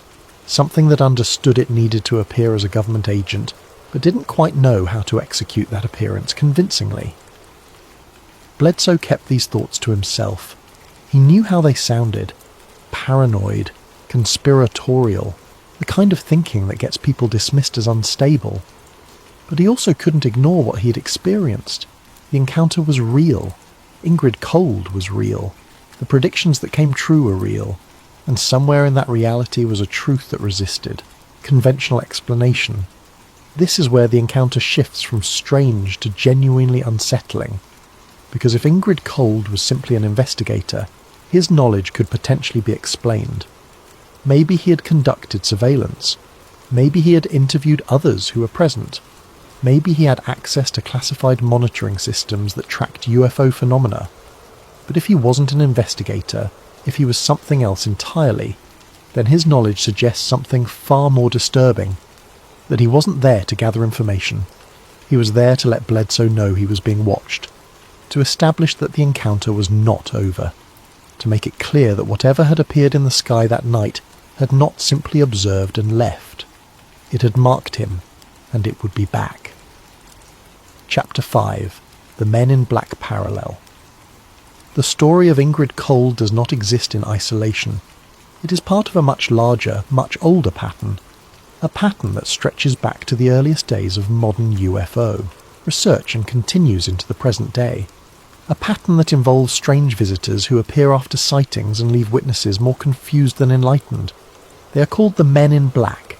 The phenomenon has been so thoroughly absorbed into popular culture that the term itself has lost much of its original strangeness. Movies and television shows have turned the Men in Black into government agents, secret organisation members, even aliens disguised as humans. The Hollywood version is slick, professional, equipped with advanced technology. But the original reports, the ones that emerged in the 1950s and 60s, describe something far stranger and more unsettling. Something that fits the Ingrid Cold encounter with disturbing precision. The first widely documented case involved a man named Albert Bender. In 1953, Bender was running a UFO research organisation called the International Flying Saucer Bureau. He was investigating sightings, collecting data, building a network of researchers and witnesses, and then one day 3 men in dark suits showed up at his door. According to Bender's account, these men knew details about his research that should have been private. They spoke in strange, formal language. They made veiled threats about what would happen if he continued his investigations. And then they left, vanishing as mysteriously as they had arrived. Bender was terrified. He shut down his organisation, he stopped researching UFOs entirely, and for years he refused to discuss what had happened. When he finally did write about the encounter, his description of the visitors was deeply unsettling. They weren't quite human, he suggested. They moved strangely. Their voices sounded wrong. Their eyes seemed to look through him rather than at him, and their presence triggered a visceral fear response that went beyond normal intimidation. In the decades that followed, similar reports multiplied. UFO witnesses across the country began describing visits from strange men in dark suits who showed up unannounced in the days or weeks following sightings. The pattern was remarkably consistent. They arrived unannounced, usually within days of a UFO encounter. No phone calls beforehand, no appointments scheduled, they simply appeared. They claimed to represent government agencies but provided no credentials. Sometimes they flashed badges too quickly to examine. Other times they offered nothing at all. They operated from assumed authority without proving that authority existed. They asked questions in a detached, emotionless manner. Witnesses described their speech as robotic, mechanical, as though reciting from a script. The conversations felt rehearsed, artificial, lacking the natural flow of human interaction. They displayed behaviours that seemed slightly out of sync with normal human interaction. Some reports described men in black who didn't seem to understand how doors worked, reaching for handles in awkward ways. Others mentioned visitors who sat too rigidly, moved too precisely, spoke in patterns that felt programmed rather than spontaneous. They wore clothing that seemed slightly out of date, dark suits that looked like they came from an earlier era, hats that hadn't been fashionable in decades, ties and shoes that suggested someone's idea of how authority figures should dress based on outdated information. And then they vanished, leaving no trace of their existence. No one could track them back to any agency. No one could verify their identities. They existed only in the moment of encounter and then dissolved back into whatever void they had emerged from. Some witnesses reported even stranger details. Men in black who seemed confused by ordinary objects, who asked bizarre questions about mundane things, who appeared to be learning about human culture in real time. One famous account from the 1960s involved a woman who offered her men in black visitors a glass of water. According to her report, they stared at the glasses with apparent confusion before attempting to drink. One of them tried to consume the water by holding the glass against his face without opening his mouth, as though he understood the concept of drinking but not the mechanism. These details could be dismissed as embellishment, memory distortion, the tendency of stories to become more elaborate with each retelling, but the consistency across multiple reports, from witnesses who had no contact with each other, is harder to explain, and Ingrid Cold fits this pattern perfectly. He arrived 3 days after a UFO sighting. He claimed government affiliation without providing proof. His demeanour was emotionless and his speech was oddly formal. He asked questions as though following a script. He displayed knowledge he shouldn't have possessed, and then he vanished without a trace. But there's one key difference between Ingrid Cold and the classic Men in Black reports. One detail that makes his case particularly intriguing. Most Men in Black reports involve unnamed individuals. They're described only by appearance and behaviour. No names are given, no identities are claimed. They're anonymous figures who exist only in the role they're playing. But Ingrid Cold introduced himself. He gave a name. Strange as that name might be, it was specific, deliberate. This raises troubling questions. Was Ingrid Cold a real person using a false name? Was the name itself some kind of code or designation? Or was it an attempt by something non-human to create a plausible human identity without fully understanding how human names work? The fact that no records exist for anyone named Ingrid Cold working in any government capacity during that time period suggests the name was fabricated. But why fabricate a name that sounds so obviously wrong? Why not choose something more conventional, more forgettable, unless the wrongness was intentional, unless the name was designed to be remembered? To stick in the mind of the witness and create that sense of unease that makes the encounter unforgettable. In the literature of Men in Black encounters, there's a theory that these visitors are not trying to silence witnesses. If they wanted silence, there are more effective methods. Instead, they seem designed to destabilize, to create confusion and doubt, to make the witness question their own perceptions. By appearing with apparent authority but no proof of authority, they create cognitive dissonance. The witness knows something is wrong but can't quite articulate what.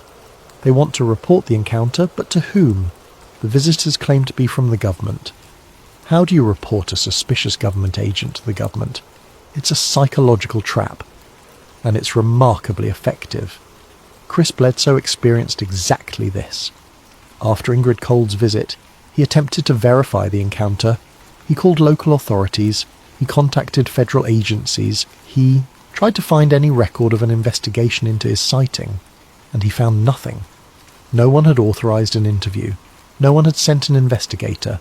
No agency claimed responsibility. The visit had occurred in a bureaucratic void. Officially it never happened, but Bledsoe knew it had happened. He had sat across from Ingrid Cold. He had answered the questions. The encounter was undeniably real. But how do you prove something that leaves no evidence? How do you convince others of an experience that exists only in memory? This is the genius, if we can call it that, of the Men in Black phenomenon. It operates in the space between proof and experience. It's real enough to traumatize the witness, but intangible enough to resist verification. And Ingrid Cold executed this perfectly. Chapter 6. The name itself. Let's spend some time examining the name, because in cases like this, every detail matters. Names are how we identify ourselves, how we establish identity within social structures. They carry cultural weight, family history, personal meaning. Ingrid Cold. Say it out loud. Let the syllables form in your mouth. Notice how they feel, how they sound, the way they combine. There's something fundamentally strange about this name. It doesn't flow naturally. It doesn't have the organic quality that most names possess. It sounds constructed, assembled, like something created by someone who understood that humans have names, but didn't fully grasp the cultural and linguistic patterns that govern how names actually work. Let's start with the first name, Ingrid. Ingrid is a Scandinavian name. It derives from Old Norse and means beautiful or fair. It's traditionally a feminine name, though not exclusively so.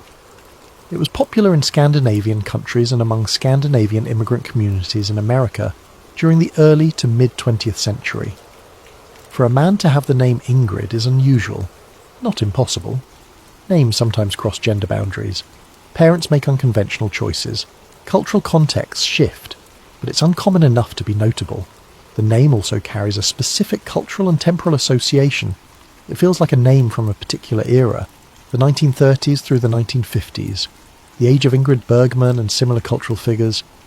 It's not a contemporary name, not something you'd expect a government agent in 2007 to possess, unless, of course, that agent was operating from outdated information about human naming conventions, unless whoever or whatever created the identity Ingrid Cold was working from source material that was decades old. Now consider the surname, Cold. Cold is an English surname with Germanic roots. It's uncommon but not unknown. Like many surnames, it likely originated as a descriptive term. Perhaps an ancestor lived in a cold region. Perhaps they had a cold demeanour. Perhaps it was a mistranslation or corruption of another name. But paired with Ingrid, it takes on new meaning. The name becomes allegorical. Ingrid Cold. Cold as in emotionally distant, detached, unfeeling, inhuman. It's almost too perfect, too on the nose, like a name chosen to communicate something about the person bearing it, a designation rather than an identity. Some researchers have suggested the name is a code, that Ingrid might refer to a specific program or operation, that Cold might indicate a particular role or function within whatever system deployed this visitor. In intelligence communities, code names are common. Operations are given designations that mean nothing to outsiders, but communicate specific information to those in the know. Could Ingrid Cold be such a designation? A way for one operative to identify themselves to another? Not meant to be a convincing human name, but rather a signal that would be recognised by the right audience.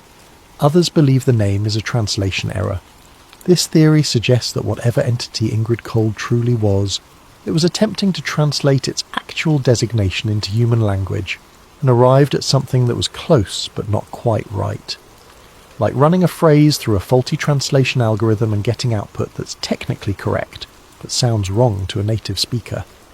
In this interpretation, Ingrid Cold might be the closest English approximation of something that exists in a non-human language or conceptual framework. The entity understood it needed a name. It attempted to generate one, but lacking true understanding of how human names function culturally and linguistically, it produced something that was almost right but fundamentally off. Still others think the name is intentionally unsettling. that it was chosen specifically to create discomfort and doubt in the witness. A psychological tactic designed to make the encounter more memorable and more disturbing. If you want someone to remember an interaction, you give them something that doesn't fit, something that creates cognitive dissonance, something their brain will keep returning to because it can't quite process it correctly. A man with a woman's name, a combination that sounds like allegory, a designation that feels like code. These elements stick in memory. They create that uncanny valley effect. They make the witness question not just the visitor, but their own perception of the encounter. What we know for certain is this. There are no records of anyone named Ingrid Cold working for any known government agency during that time period. No employment records, no public listings, no digital footprint, no paper trail, nothing. In the modern era, this kind of complete absence is almost impossible to achieve. We all leave traces: social security numbers, tax records, employment history, credit reports, online presence. Even people who deliberately try to live off the grid leave some kind of documentation. But Ingrid Cold left nothing. Bledsoe tried to find him, tried to verify his existence through every channel he could think of, and came up empty every single time. It was as though the name existed only in that single conversation, spoken once and then dissolved back into whatever void it had emerged from. The name exists only in Chris Bledsoe's account, only in the testimony of a witness describing an encounter that officially never happened with a person who officially never existed. And that absence is, in its own way, more disturbing than his presence ever was.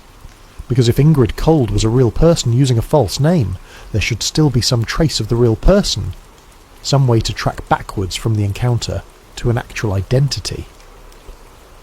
But there's nothing. If the name was a code, someone in the intelligence community should recognize it. Someone should be able to confirm that yes, this is a designation we use, even if they can't reveal what it means. But no one does. If it was a translation error, there should be similar cases, other witnesses, encountering visitors with equally strange names that suggest attempted translation from non-human frameworks. And while there are strange names in Men in Black reports, none quite match this pattern. The mystery of the name remains unsolved. Like everything else about Ingrid Cold, it exists in that space between rational explanation and genuine anomaly. Close enough to normal to almost make sense. Strange enough to resist any comfortable interpretation. Ingrid Cold. A name that sounds like it should be real but isn't. A designation that might mean everything or nothing. An identity that exists only in the moment of its claiming and nowhere else. Say it again. Ingrid Cold. Feel how the syllables don't quite fit together. How the name creates a small discomfort in the mind. That discomfort is intentional, or it's an accident that reveals deeper truth about the nature of the phenomenon. Either way, it's effective. Because decades from now, when other details of this case have faded, that name will remain. Ingrid Cold. The man who might not have been a man at all. The agent without a file. The visitor who existed only long enough to ask his questions, and then disappeared. Chapter 7. The silence that followed. After Ingrid Cold left Chris Bledsoe's home, walking out the door and vanishing into impossible absence, there was no follow-up. No phone calls, no letters, no second visit, no contact of any kind. This itself was strange, because in any legitimate investigation there's always follow-up. Law enforcement comes back with additional questions as new information emerges. Federal agents maintain contact with witnesses. Even insurance adjusters check in to clarify details. Follow-up is standard procedure. It's how investigations work. You conduct an initial interview, gather preliminary information, and then return with more specific questions once you've had time to analyse what you've learned. But Ingrid Cold never returned, and no one else showed up in his place. Bledsoe waited for days, expecting another knock on the door. He kept his phone close, anticipating a call. He checked his mail for official correspondence. Nothing came. The silence was absolute, as though the interview had been a self-contained event with no connection to any larger process. A data collection mission that began and ended in that single 30-minute conversation. After a week of waiting, Bledsoe decided to take action. He couldn't shake the feeling that something was deeply wrong about the encounter. The lack of credentials, the strange behaviour, the impossible knowledge, the name that sounded fake, all of it added up to something that required investigation. So he started making calls. His first attempt was local law enforcement. He called the Fayetteville Police Department and asked if they had sent anyone to interview him about a UFO sighting. The officer who answered the phone was polite but confused. No, they hadn't sent anyone. They don't investigate UFO sightings. That's not within their jurisdiction. Bledsoe tried the county sheriff's office. Same response. No one had been dispatched. They had no record of his incident, and they certainly hadn't sent anyone named Ingrid Cold. He contacted the North Carolina State Police. Again, nothing. No investigation, no record, no agent by that name in their system. Moving up the chain, Bledsoe tried federal agencies, the FBI first. He called their Charlotte field office and explained the situation. A man claiming to represent a government agency had shown up at his home asking questions. The man had provided no identification. Bledsoe wanted to verify if this was legitimate, or if he should be concerned about potential fraud or impersonation. The FBI took his report. They seemed interested, professional. They said someone would look into it and get back to him. No one ever did. He tried the Department of Defense. Surely if there was a program investigating UFO sightings, it would be connected to military intelligence in some way. But navigating the DoD's phone system was like trying to find your way through a maze designed to prevent navigation. He was transferred multiple times, placed on hold for extended periods, eventually disconnected. When he finally reached someone who listened to his story, they told him there was no current program investigating UFO phenomena. That program had ended in the 1960s. If he wanted to file a report, he could contact NASA or the FAA, but the military had no active interest in such cases. Bledsoe tried NASA. They were polite but clear. They study space, not unidentified aerial phenomena. They recommended he contact local law enforcement. Full circle. Back to square one. Every agency passing responsibility to another agency, all of them claiming no knowledge, no involvement, no interest. It was bureaucratic limbo. His encounter existed in a gap between jurisdictions, falling through the cracks of official systems that weren't designed to handle this kind of report. But here's what made it truly unsettling. Ingrid Cold had demonstrated detailed knowledge of Bledsoe's encounter. He had asked specific questions about timing, duration, physical details. He had known things that Bledsoe hadn't shared with anyone outside his immediate family. If no government agency was investigating, how had Cold obtained that information? If there was no active program monitoring UFO phenomena, how had he known about the sighting in the first place? The only logical explanations were disturbing. Either there was a classified program operating outside normal channels, one that denied its own existence even to other government agencies. A black budget operation so compartmentalised that the left hand genuinely didn't know what the right hand was doing. Or Ingrid Cold had never been part of the government at all. He had simply claimed to be, and his knowledge came from some other source entirely, a source that had access to information no human agency could possess. Bledsoe didn't know which explanation was more frightening. He tried one more avenue: Freedom of Information Act requests. If there was any documentation of his case, any official record of an investigation, FOIA requests should surface it. Even if the content was redacted, the existence of files would confirm that something had happened. He filed requests with every agency he could think of: FBI, CIA, DIA, NSA, DOD. Each request asked for any and all documents related to his UFO sighting and any subsequent investigations. The responses trickled in over the following months. The FBI found no records. The CIA found no records. The DIA found no records. Every agency came back with the same answer: negative results. No documentation matched his search parameters. It was as though the entire event had occurred outside official reality. The sighting had happened, the visit had happened, but, according to every official system designed to track and document such events, nothing had happened at all. This is where the case moves from strange to officially unsettling. Because in any legitimate government operation, There is documentation. There are records. There is a chain of command. There are forms to fill out, reports to file, databases to update. Even the most highly classified operations leave paper trails.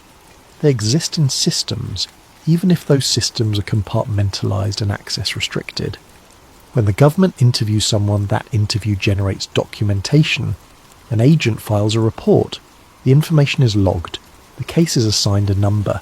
It enters the bureaucratic machinery that processes information. But Ingrid Cold left nothing. No report, no case file, no assignment number, no documentation whatsoever. It's almost impossible for a legitimate government agent to operate that way. The entire system is built on documentation. You can't function within the bureaucracy without generating records, unless you're not part of the bureaucracy, unless you're operating entirely outside it, unless you're something that's only pretending to be part of official systems while actually existing in a completely different framework. Bledsoe was not alone in this experience. When he eventually connected with UFO researchers and shared his story, he learned that other witnesses had reported similar patterns. Visits from alleged government agents that left no trace, interviews that were never documented, follow-up that never materialized. The pattern suggested something deliberate. These visitors, whoever or whatever they were, operated in a way that specifically avoided creating documentation. They appeared, they observed, they asked their questions, and then they vanished, leaving the witness to wonder if the encounter was real at all. This is what some researchers call high strangeness, events that are too structured to be, hallucinations but too anomalous to fit within conventional reality, encounters that have the feel of intelligence and purpose, but resist every attempt at verification or documentation. Bledsoe's attempts to verify Ingrid Cold's visit became part of the case itself. The complete absence of records became evidence. Not evidence that it didn't happen, but evidence that something deliberately designed to avoid documentation had happened. And that absence spoke volumes. It suggested intentionality. It suggested a system operating parallel to official systems. It suggested visitors who understood they needed to appear official, without actually being official, who knew exactly how to navigate the gaps in bureaucratic coverage. Or it suggested something that didn't understand bureaucracy at all, that simply mimicked what it thought official authority looked like, without grasping the underlying structures that make such authority real. Either way, the silence that followed Ingrid Cold's visit was not empty. It was full of negative space, full of absences that outlined a presence, full of missing documentation that testified to something that occurred outside documented reality. The phone call stopped. The FOIA requests dried up. Bledsoe eventually accepted that he would never get official confirmation of what had happened. But he knew. He had sat across from Ingrid Cold. He had heard that mechanical voice. He had felt that uncanny presence. The encounter was real, even if every official system insisted it wasn't. Chapter 8. Expansion of the theory. As word of the Ingrid Cold encounter spread through UFO research communities, it began to take on a life of its own. Researchers connected it to other cases. Witnesses came forward with similar experiences. Patterns emerged that suggested this was not an isolated incident, but part of a larger, more complex phenomenon. The story moved beyond simple men in black comparisons. It became a reference point for understanding something deeper about how high strangeness events unfold, about the relationship between the initial encounter and what comes after, about the ways in which contact with the unexplained doesn't end when the lights disappear. One of the most significant frameworks that emerged was the concept of the hitchhiker effect. The term was coined by researchers studying cases where paranormal or anomalous events seemed to follow witnesses long after their initial encounter, as though the experience had opened a door that couldn't be easily closed.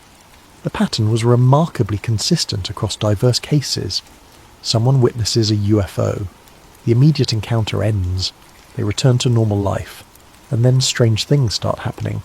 Electronic disturbances, devices malfunctioning without explanation, computers behaving erratically, phones receiving calls from numbers that don't exist, sleep disturbances, vivid dreams, night terrors, the sense of being watched while trying to sleep.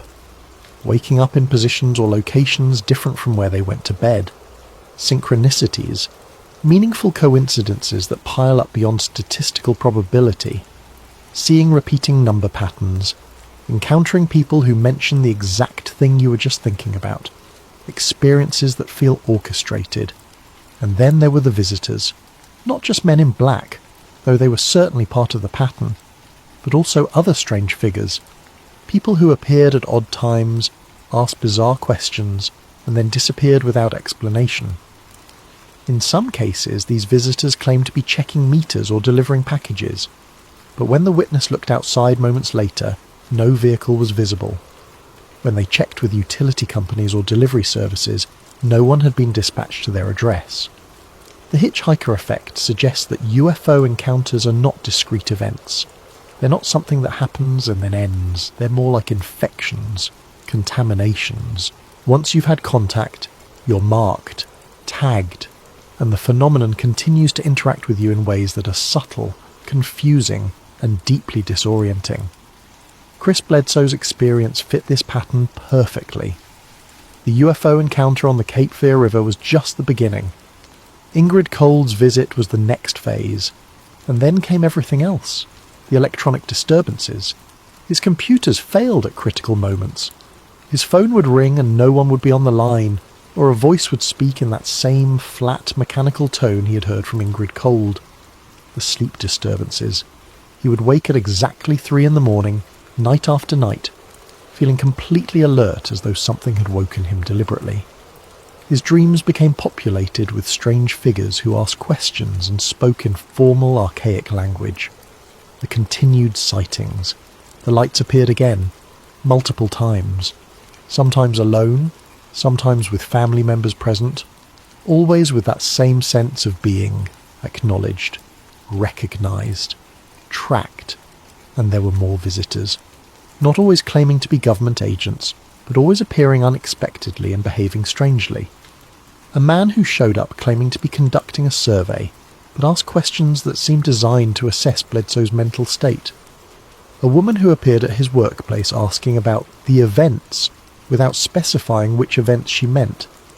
Each encounter added to the sense that he was being observed, monitored, that his life had become an ongoing experiment or observation project run by something that existed just outside his ability to perceive it directly. UFO researchers who studied Bledsoe's case began comparing it to other high-strangeness scenarios. The more they looked, the more patterns emerged.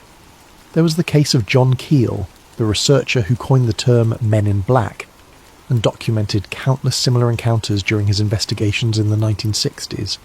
Keel himself experienced the hitchhiker effect. The more he researched UFOs, the more strange events occurred in his own life. Phone calls with mysterious voices, letters that appeared in his mailbox without postage, visitors who knew things they shouldn't know. Keel eventually came to believe that the UFO phenomenon was not extraterrestrial in the traditional sense. It was something stranger, something that existed alongside human reality, occasionally intersecting with it, manipulating perception, and creating experiences that seemed designed to confuse and destabilize. There was the case of Whitley Strieber, who wrote about his experiences in communion. Strieber described not just alien encounters, but a complete transformation of his reality. Strange visitors, missing time, the sense that his entire life had become permeable to forces he couldn't understand or control. There was the Skinwalker Ranch phenomenon, where researchers documented layer upon layer of high strangeness events. UFO sightings were just the surface. Below that were animal mutilations, poltergeist activity, apparitions, time distortions, and yes, mysterious visitors who appeared on the property without explanation. The common thread through all these cases was that the phenomenon didn't behave like simple extraterrestrial visitation. It behaved like intelligence at play, like something running experiments or tests, like something that wanted to interact with human consciousness in ways that resisted simple categorization. And central to many of these cases were visitors like Ingrid Cold, figures that appeared human but behaved strangely, that claimed authority without providing proof, that demonstrated impossible knowledge and then vanished without trace. Some researchers proposed that these visitors served a specific function. They weren't trying to silence witnesses. If that was the goal, there were more efficient methods. Instead, they seemed designed to destabilize, to create paranoia, to make the witness question their own perceptions. By appearing with authority but no credentials, they created cognitive dissonance.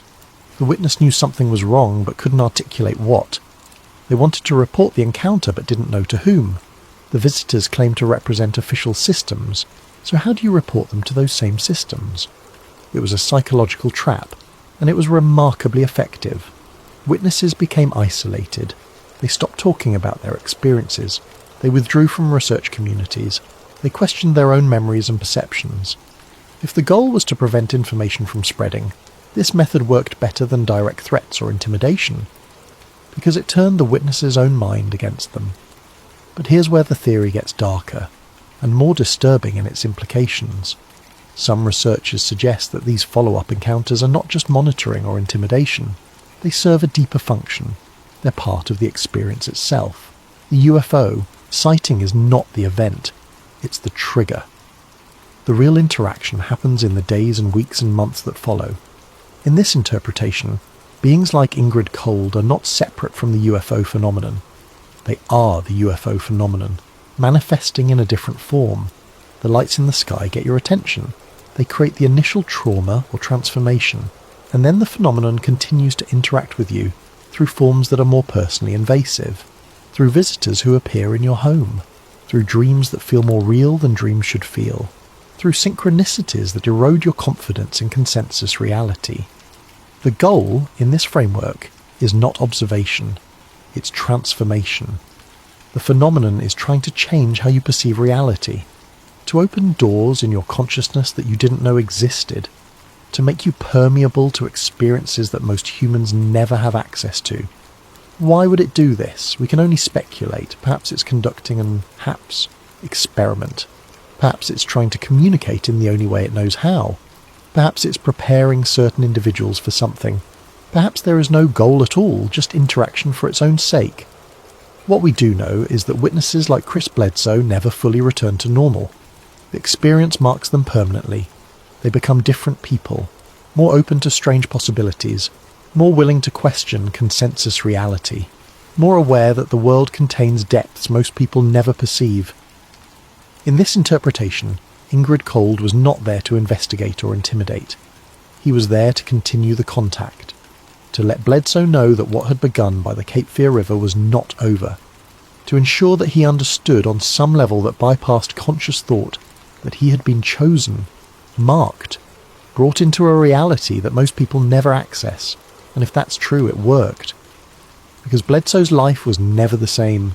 The encounters continued, the strange events multiplied, and he became someone who lives between worlds, navigating both consensus reality and something stranger that exists alongside it. Whether Ingrid Cold was human, non-human, or something in between, his visit served its purpose. It ensured that Chris Bledsoe would never be able to forget what had happened on that cold January night. And it ensured that he would always be watching the sky, waiting for the lights to return, because they always do. Chapter 9. Psychological or non-human? This brings us to the core question, the one that every serious researcher must grapple with when examining cases like this, the question that has no easy answer but demands to be asked. What was Ingrid Cold? There are two dominant interpretations, two frameworks for understanding an encounter that resists simple explanation, and the truth, if we can ever access it, probably lies somewhere in the complex space between them. The first interpretation is psychological. The human mind is extraordinarily complex. It processes vast amounts of sensory data every second, filtering most of it out to create a coherent narrative of experience. Under normal circumstances, this works well. We perceive reality in ways that allow us to function, navigate, survive. But under conditions of extreme stress or trauma, these processes can break down. The mind can create false memories. It can distort real experiences. It can generate perceptions that feel absolutely real but have no external referent. This is not a weakness, it's a feature. The mind is designed to find patterns, create coherence, generate meaning. When faced with something that doesn't fit existing frameworks, it adapts. It creates an explanation that makes sense within the person's understanding of how reality works. Chris Bledsoe experienced something profoundly traumatic by the Cape Fear River. Whether it was truly anomalous or had some conventional explanation, the psychological impact was real. The fear, the disorientation, the sense of encountering something beyond comprehension. In the days following such an experience, the mind is vulnerable, still processing, still trying to make sense of what happened. Defense mechanisms are active. The person is in a heightened state of alertness, scanning for threats, interpreting neutral stimuli as potentially dangerous. In this state, it's possible that Bledsoe did receive a visitor, perhaps a journalist who had somehow learned about the sighting, perhaps a local investigator, perhaps even a legitimate government employee who happened to be in the area and was curious about the report. And in Bledsoe's traumatized, hyper-alert state, his mind transformed that visitor into something strange. Memory distortion amplified by stress created the odd behaviours, the mechanical speech, the lack of credentials. His mind filled in gaps with elements drawn from cultural narratives about men in black, creating a coherent story that fit the trauma he had just experienced. The odd name could be a memory error. Perhaps the visitor gave a normal name that Bledsoe misheard or misremembered. The lack of credentials could be a detail his stressed mind simply overlooked. The strange behaviours could be normal behaviours interpreted through the lens of trauma as threatening and wrong. This is the rational explanation, the one that fits within consensus reality and psychological science, and it cannot be entirely dismissed. We know that memory is malleable. We know that trauma affects perception. We know that people under stress misinterpret neutral stimuli. There are decades of research supporting these facts. But here's the problem. This explanation doesn't account for everything. It doesn't explain how Ingrid Cole demonstrated knowledge of details Bledsoe had never shared publicly, details about the sighting that only Bledsoe and his immediate family knew. Unless there was surveillance, which Bledsoe's subsequent investigations found no evidence of, there's no conventional way for a stranger to possess that information. It doesn't explain why no person or agency ever claimed responsibility for the visit, why no one came forward when Bledsoe made inquiries, why his FOIA requests turned up nothing. If a real person conducted that interview, they should exist somewhere in some system, but they don't. It doesn't explain the predictions that came true, the specific statements Ingrid Cole made about future events in Bledsoe's life that materialized exactly as described. Unless we're willing to attribute all of that to coincidence, which strains credibility, it doesn't explain the patterns. The fact that dozens of other UFO witnesses have reported nearly identical encounters with visitors who display the same behaviours, ask the same types of questions, and vanish in the same inexplicable way. If each case was individual psychological distortion, the distortion shouldn't be so consistent across different people in different locations at different times. The psychological explanation accounts for some elements, but not all, and the elements it can't account for are precisely the ones that make this case significant. Which brings us to the second interpretation, non-human intelligence. If the UFO encounter itself was real, if what Chris Bledsoe witnessed that night was genuinely anomalous and not susceptible to conventional explanation, then we must consider the possibility that Ingrid Cole was part of that same phenomenon. Not a government investigator, not a misremembered journalist, but something else entirely, something that understood it needed to present as human authority, but lacked the full capacity to execute that presentation convincingly. This would explain everything the psychological model struggles with. The impossible knowledge becomes explicable if Ingrid Cole was connected to whatever intelligence orchestrated the UFO encounter. If he was part of the same system, he would naturally know details about the event without need for surveillance or investigation. The lack of records becomes logical if Ingrid Cole never existed within human systems. If he was a construct, a temporary manifestation created for this specific interaction, then of course there would be no employment history, no documentation, no trace in official databases. The strange behaviours make sense if this was an attempt by non-human intelligence to mimic human authority figures. The formal speech patterns could reflect an understanding of how officials should speak based on outdated or incomplete information. The rigid posture could be a misunderstanding of human body language. The lack of blinking could be a simple oversight in the mimicry. The name itself could be a translation error or a designation that was never meant to be a convincing human name. Just a label that would suffice for this brief interaction. In this interpretation, Ingrid Cold was never human. He was something, wearing a human appearance the way we might wear a costume, close enough to pass casual inspection but revealing its artificiality upon closer examination. But this interpretation raises its own difficult questions. If Ingrid Cold was a non-human entity, what was he? An alien in a physical sense? Some kind of interdimensional being? A construct created through technology we don't understand? A manifestation of consciousness that doesn't require physical substrate? Why appear at all? If the goal was simply to monitor witnesses, there are less detectable methods. Why risk exposure through direct contact? Why the bureaucratic approach? Why mimic government authority specifically? What purpose does that serve? And most fundamentally, if non-human intelligence has the capacity to create convincing human forms, why create one that's not quite convincing? Why include elements that trigger the uncanny valley response? Why not make the disguise perfect, unless imperfection is intentional? Unless the strangeness serves a purpose? Unless the goal is not to be convincing but to be memorable? To create an experience that will stick in the witness's mind? To generate exactly the kind of confusion and questioning that makes the encounter significant? In psychological operations, there's a technique called defamiliarization. You take something familiar and make it slightly wrong. This triggers deeper processing. The mind can't simply categorize it as normal and move on. It has to engage. It has to question. It has to remember. If non-human intelligence understands human psychology, and there's considerable evidence it does, then sending a visitor who is almost human but not quite might be a deliberate strategy.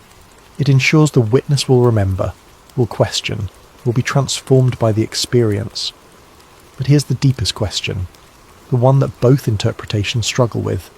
Why does it matter which explanation is correct? Whether Ingrid Cold was a psychological manifestation or a non-human entity, the effect on Chris Bledsoe was the same. His reality was fundamentally altered. He experienced something that resisted conventional explanation. He was marked by an encounter that transformed his relationship with consensus reality. From Bledsoe's subjective perspective, the distinction between real and psychological becomes meaningless. The experience was real to him. It had real consequences. It changed his life in measurable ways. This is what researchers mean when they talk about experiential reality.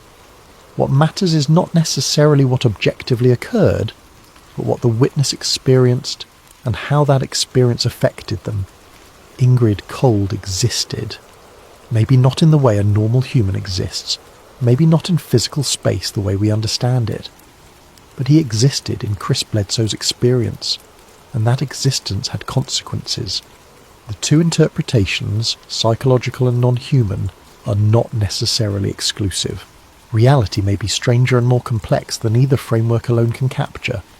Perhaps consciousness and external reality interact in ways that make the boundary between them more permeable than we usually assume.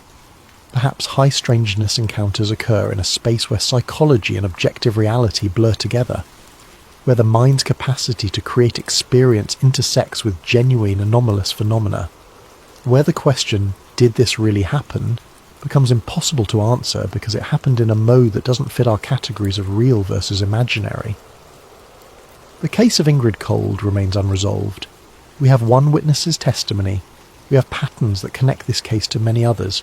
We have an absence of documentation that is itself significant. But we have no definitive proof, no smoking gun that would confirm either interpretation beyond doubt, and perhaps that's exactly how it's meant to be. Because the uncertainty, the ambiguity, the impossibility of resolution These are all part of the experience, part of what makes high strangeness cases transformative. They force us to sit with not knowing, to accept that reality might be more complex than our frameworks can capture, to recognise that our confident categories of real versus unreal, human versus non-human, psychological versus objective, might be insufficient for understanding what's actually happening. Ingrid Cold walked out of Chris Bledsoe's house and vanished. Where he went, we cannot say. Whether he ever truly existed in the first place, we cannot prove. But he left behind questions that refuse to be easily answered, and sometimes the questions themselves are the point. Chapter 10. Why the Story Persists. We're now several years past the original encounter. Chris Bledsoe's experience with Ingrid Cold has entered the permanent record of high strangeness cases. It's discussed in research forums, analysed in books, referenced by investigators working on similar cases. The question is, why? Why does this story persist when so many others fade into obscurity? The case of Ingrid Cold endures because it resists easy categorization. It occupies a unique space in UFO research, not flashy enough for mainstream media attention, not obscure enough to be forgotten, sitting precisely in that zone where serious researchers find the most interesting data. Consider what this case is not. It is not sensational. There are no dramatic abductions, no surgical procedures performed by aliens, no apocalyptic warnings delivered by otherworldly beings. The encounter with Ingrid Cold was quiet, mundane almost, in its execution. A man knocked on a door, asked questions, left. That's the entire visible sequence of events. From an outside observer's perspective, nothing extraordinary occurred. This mundanity is precisely what makes it compelling, because the devil is in the details. The strangeness emerges not from what happened, but from how it happened, the small discrepancies, the subtle wrongness, the accumulation of minor anomalies that add up to something significant. There are no threats. Ingrid Cold never intimidated Bledsoe, never warned him to stay silent, never made veiled or explicit threats about consequences if he spoke publicly about his experience. The classic Men in Black narrative involves intimidation, but this case lacks that element. Instead, the intimidation, if we can call it that, was more subtle. It came from the encounter itself, from the wrongness of Ingrid Cold's presence, from the realization that someone who shouldn't exist had shown up and demonstrated knowledge they shouldn't possess. The psychological impact was profound, but it didn't come from threats. It came from destabilization, from having your reality undermined in small but significant ways.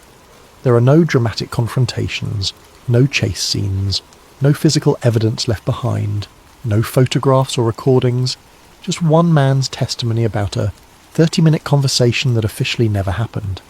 It's a quiet encounter, almost mundane in its execution. And yet, it lingers. It refuses to be dismissed or forgotten. It occupies mental space in researchers and witnesses who encounter the story. Why? Because it taps into something primal, something that operates below conscious reasoning. The fear of being watched, not by cameras or governments in the conventional sense, but by something that exists outside the normal frameworks of observation, something that sees you without your knowledge or consent, something that knows things about you it has no business knowing.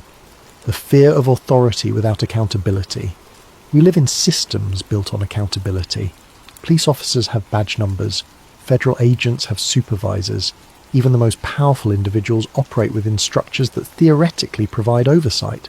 But what if you encounter authority that has no oversight, that answers to no one, that can operate completely outside normal systems of accountability?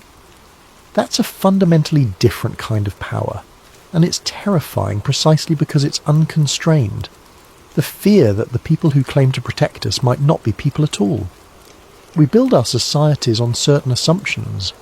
One of those assumptions is that we can recognize other humans, that we know what human behavior looks like, that anyone who walks and talks like a person is a person.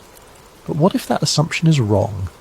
What if human appearance can be mimicked by something non-human? What if the familiar forms we encounter daily might occasionally be masks worn by something else entirely? That possibility undermines fundamental trust.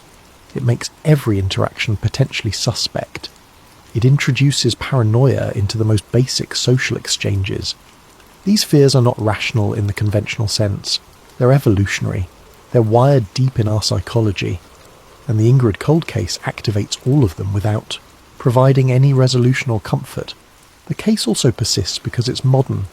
This is not a story from the 1950s, buried in dusty files and fading memories. This happened in 2007, in the age of digital records and pervasive surveillance, in a time when anonymity should be nearly impossible to achieve. If this case had occurred in 1953, we could dismiss the lack of documentation as a product of that era. Records were less comprehensive, information systems were more fragmented. It was easier for things to slip through the cracks. But in 2007, in an era where almost everyone leaves digital footprints, where employment records are computerized, where background checks can surface information from decades past, where the internet makes anonymity increasingly difficult, the complete absence of any trace of Ingrid Cold in this context is far more significant. It suggests either a level of operational security that exceeds anything in the public knowledge base, or it suggests someone who never existed within human systems in the first place. And yet Ingrid Cold remains anonymous, despite the digital tools available, despite the searchable databases, despite the interconnected information systems that theoretically make everyone traceable. He exists only in Chris Bledsoe's testimony, only in the pattern of similar encounters reported by other witnesses, only in the negative space created by his absence from official records. There's also the matter of credibility. Chris Bledsoe never sought fame from this experience. He didn't immediately write a book. He didn't go on a media tour. He didn't start a podcast or a YouTube channel. He didn't attempt to monetize his encounter in any obvious way. He simply told his story, quietly and consistently, to researchers who were willing to listen without judgment, to investigators who approached the case with genuine curiosity rather than predetermined conclusions. That authenticity matters, because when someone fabricates a story, they tend to embellish. They add dramatic elements. They make themselves the hero. They create a narrative arc that builds to a satisfying conclusion. Bledsoe did none of that. His account is restrained, almost reluctant. He describes what happened without trying to convince anyone it happened. He presents the facts as he experienced them and leaves the interpretation to others. He admits to uncertainty where uncertainty exists. He acknowledges elements that might have conventional explanations. He doesn't claim to know things he doesn't know. This restraint is a hallmark of genuine experience. People who have truly encountered something anomalous often struggle to describe it. They use tentative language. They acknowledge gaps in their understanding. They resist the neat narratives that fictional accounts tend to produce. Bledsoe's testimony has that quality. It feels real precisely because it doesn't feel polished. It contains inconsistencies, not because he's lying, but because memory is imperfect and traumatic experiences are hard to articulate clearly. And that restraint is what makes it credible to serious researchers. They've encountered enough hoaxes and attention seekers to recognise the difference. The lack of embellishment is evidence of authenticity. The case also persists because it connects to something larger. It's not an isolated data point. It's part of a pattern that extends across decades and geographical boundaries. Other witnesses have reported similar encounters. The behaviours described, the impossible knowledge, the lack of credentials, the mechanical speech, the sudden appearances and disappearances. These patterns suggest a phenomenon, something systematic rather than random, something that repeats with enough consistency to indicate intelligence and purpose, and phenomena demand explanation. They resist being dismissed as one-off anomalies. They force serious engagement because they keep happening. The Ingrid Cold case has become a reference point. When new witnesses come forward with similar experiences, researchers compare notes. They look for common elements. They build databases of characteristics. And Ingrid Cold keeps appearing in those databases, not literally but as a pattern, as a type, as an example of how these encounters tend to unfold. That's why the story persists, not because it's sensational or dramatic, but because it's representative. It captures something essential about a type of experience that continues to occur. And as long as people keep reporting visits from strange men who claim authority without proving it, who know things they shouldn't know, and who vanish without trace, the case of Ingrid Cold will remain relevant. It's a template, a framework for understanding encounters that resist conventional explanation. A reminder that sometimes the most disturbing events are not the ones that make headlines, but the quiet ones that happen behind closed doors and leave no evidence except in the transformed consciousness of the witness. Epilogue: The Agent Without a File. So who was Ingrid Cold? After all this examination, all this analysis, all this careful consideration of evidence and interpretation, we return to the question that started this journey, and we find that we still don't have a definitive answer. We may never know. If he was human, there should be records. Every human who works for a government agency, every person who conducts official business leaves traces. Employment history, tax records, a social security number, a driver's license, background checks, security clearances, something. In the modern bureaucratic state, it's almost impossible to function officially without generating documentation. The entire system is built on paper trails and digital footprints. You cannot move through official channels without leaving evidence of your movement. But there's nothing. No employment records, no tax documentation, no security clearances, no badge numbers, no supervisors who remember assigning someone to investigate a UFO sighting in rural North Carolina. No databases that contain any reference to the name Ingrid Cold in connection with official government work. The search has been exhaustive. Researchers have pursued every lead. FOIA requests have covered every conceivable agency. Private investigators have run background checks. The usual tools for verifying someone's existence and identity have all been deployed, and every single one has come back negative. If he was not human, if he was something else entirely, then the absence of records makes perfect sense. Because how do you document something that was never real in the conventional sense? How do you create an employment file for a temporary manifestation? How do you issue a social security number to a construct that exists only long enough to conduct one interview? How do you generate background checks for an entity that has no background? The absence of records could be evidence not of secretive efficiency, but of fundamental non-existence within human systems. The most convincing disguises, after all, are the ones that don't need to be explained. They simply exist briefly in the space between perception and reality. A perfect disguise would leave no trail because there would be nothing to trace. It would be smoke, appearing solid enough to be seen, but dissolving the moment you try to grasp it. Ingrid Cold appeared. He manifested at Chris Bledsoe's door with enough substance to be perceived, engaged with, remembered. He asked his questions with enough presence to create the impression of authority and purpose. He demonstrated knowledge he should not have had, suggesting either impossible surveillance or impossible connection to the phenomenon itself. And then he left, dissolving back into whatever void he had emerged from, not leaving, through normal means, not getting into a car and driving away, just ceasing to be present, transitioning from existence to non-existence in the space between the door and the driveway. Chris Bledsoe is still alive, still living in North Carolina, still experiencing intermittent contact with whatever phenomenon marked him that January night in 2007. He has had additional sightings, additional encounters. The strangeness has not stopped. If anything, it has deepened, become more integrated into his life. He has learned to live with it, to navigate both ordinary reality and the stranger reality that exists alongside it. He still tells his story when asked, but he no longer expects answers. He has accepted that some questions cannot be answered within our current frameworks of understanding, that some experiences exist beyond the reach of conventional explanation. He knows what he experienced. He was there. He sat across from Ingrid Cold. He heard that mechanical voice. He felt that uncanny presence. The encounter was real in every way that matters, whether others believe it, whether it can be proven, whether it fits within consensus reality. These have become secondary concerns. The encounter happened. It changed him. It opened doors in his consciousness that most people never access. It made him aware that the world contains depths and complexities that resist our neat categories and comfortable explanations, and he is not alone. Other witnesses continue to come forward. Other people report visits from strange figures who claim authority without proving it, who know things they shouldn't know, who appear and disappear in ways that defy conventional explanation. The pattern continues, the phenomenon persists. Whatever intelligence operates behind these encounters shows no sign of stopping.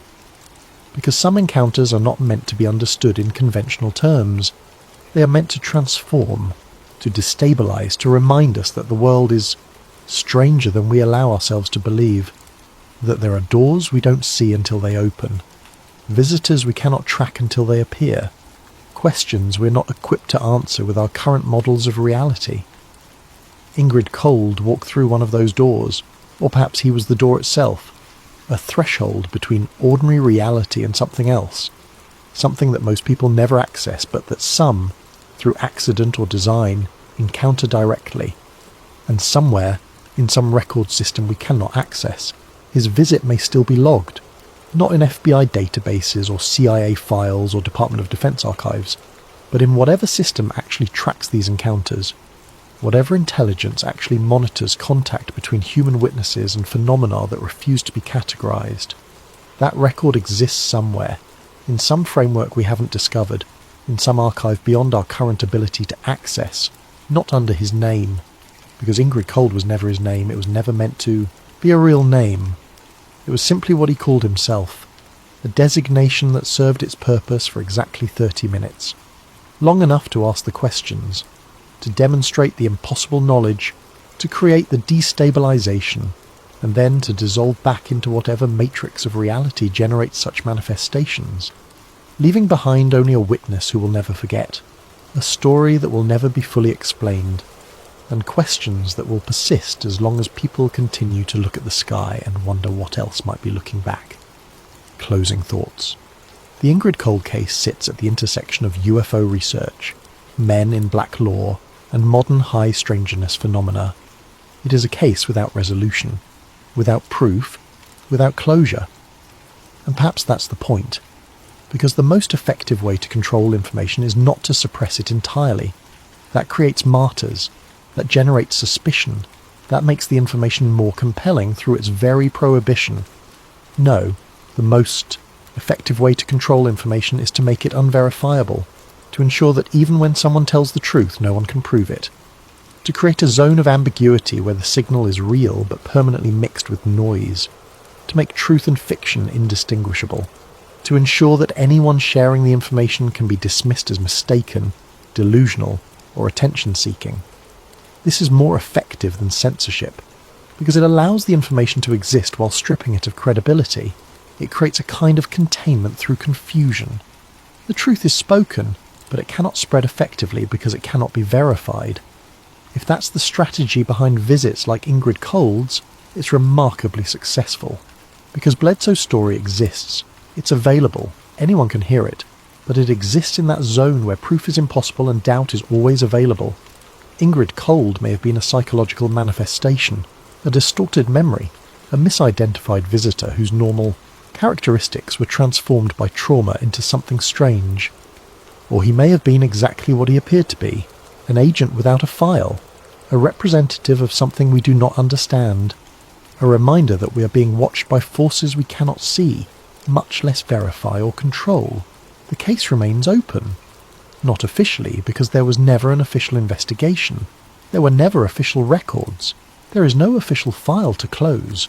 But in the minds of those who study the unexplained, in the collections of researchers who document high strangeness encounters, in the consciousness of witnesses like Chris Bledsoe, who have crossed thresholds most people never approach, Ingrid Cold is still out there, still asking questions, still collecting data, still appearing at the homes of witnesses who have seen something they were perhaps not meant to see, and still leaving no trace, still generating no documentation, still existing in that impossible space between consensus, reality, and something stranger. If you've made it this far, thank you for listening. Thank you for staying with this story through all its complexities and ambiguities. Thank you for being willing to sit with questions that have no easy answers.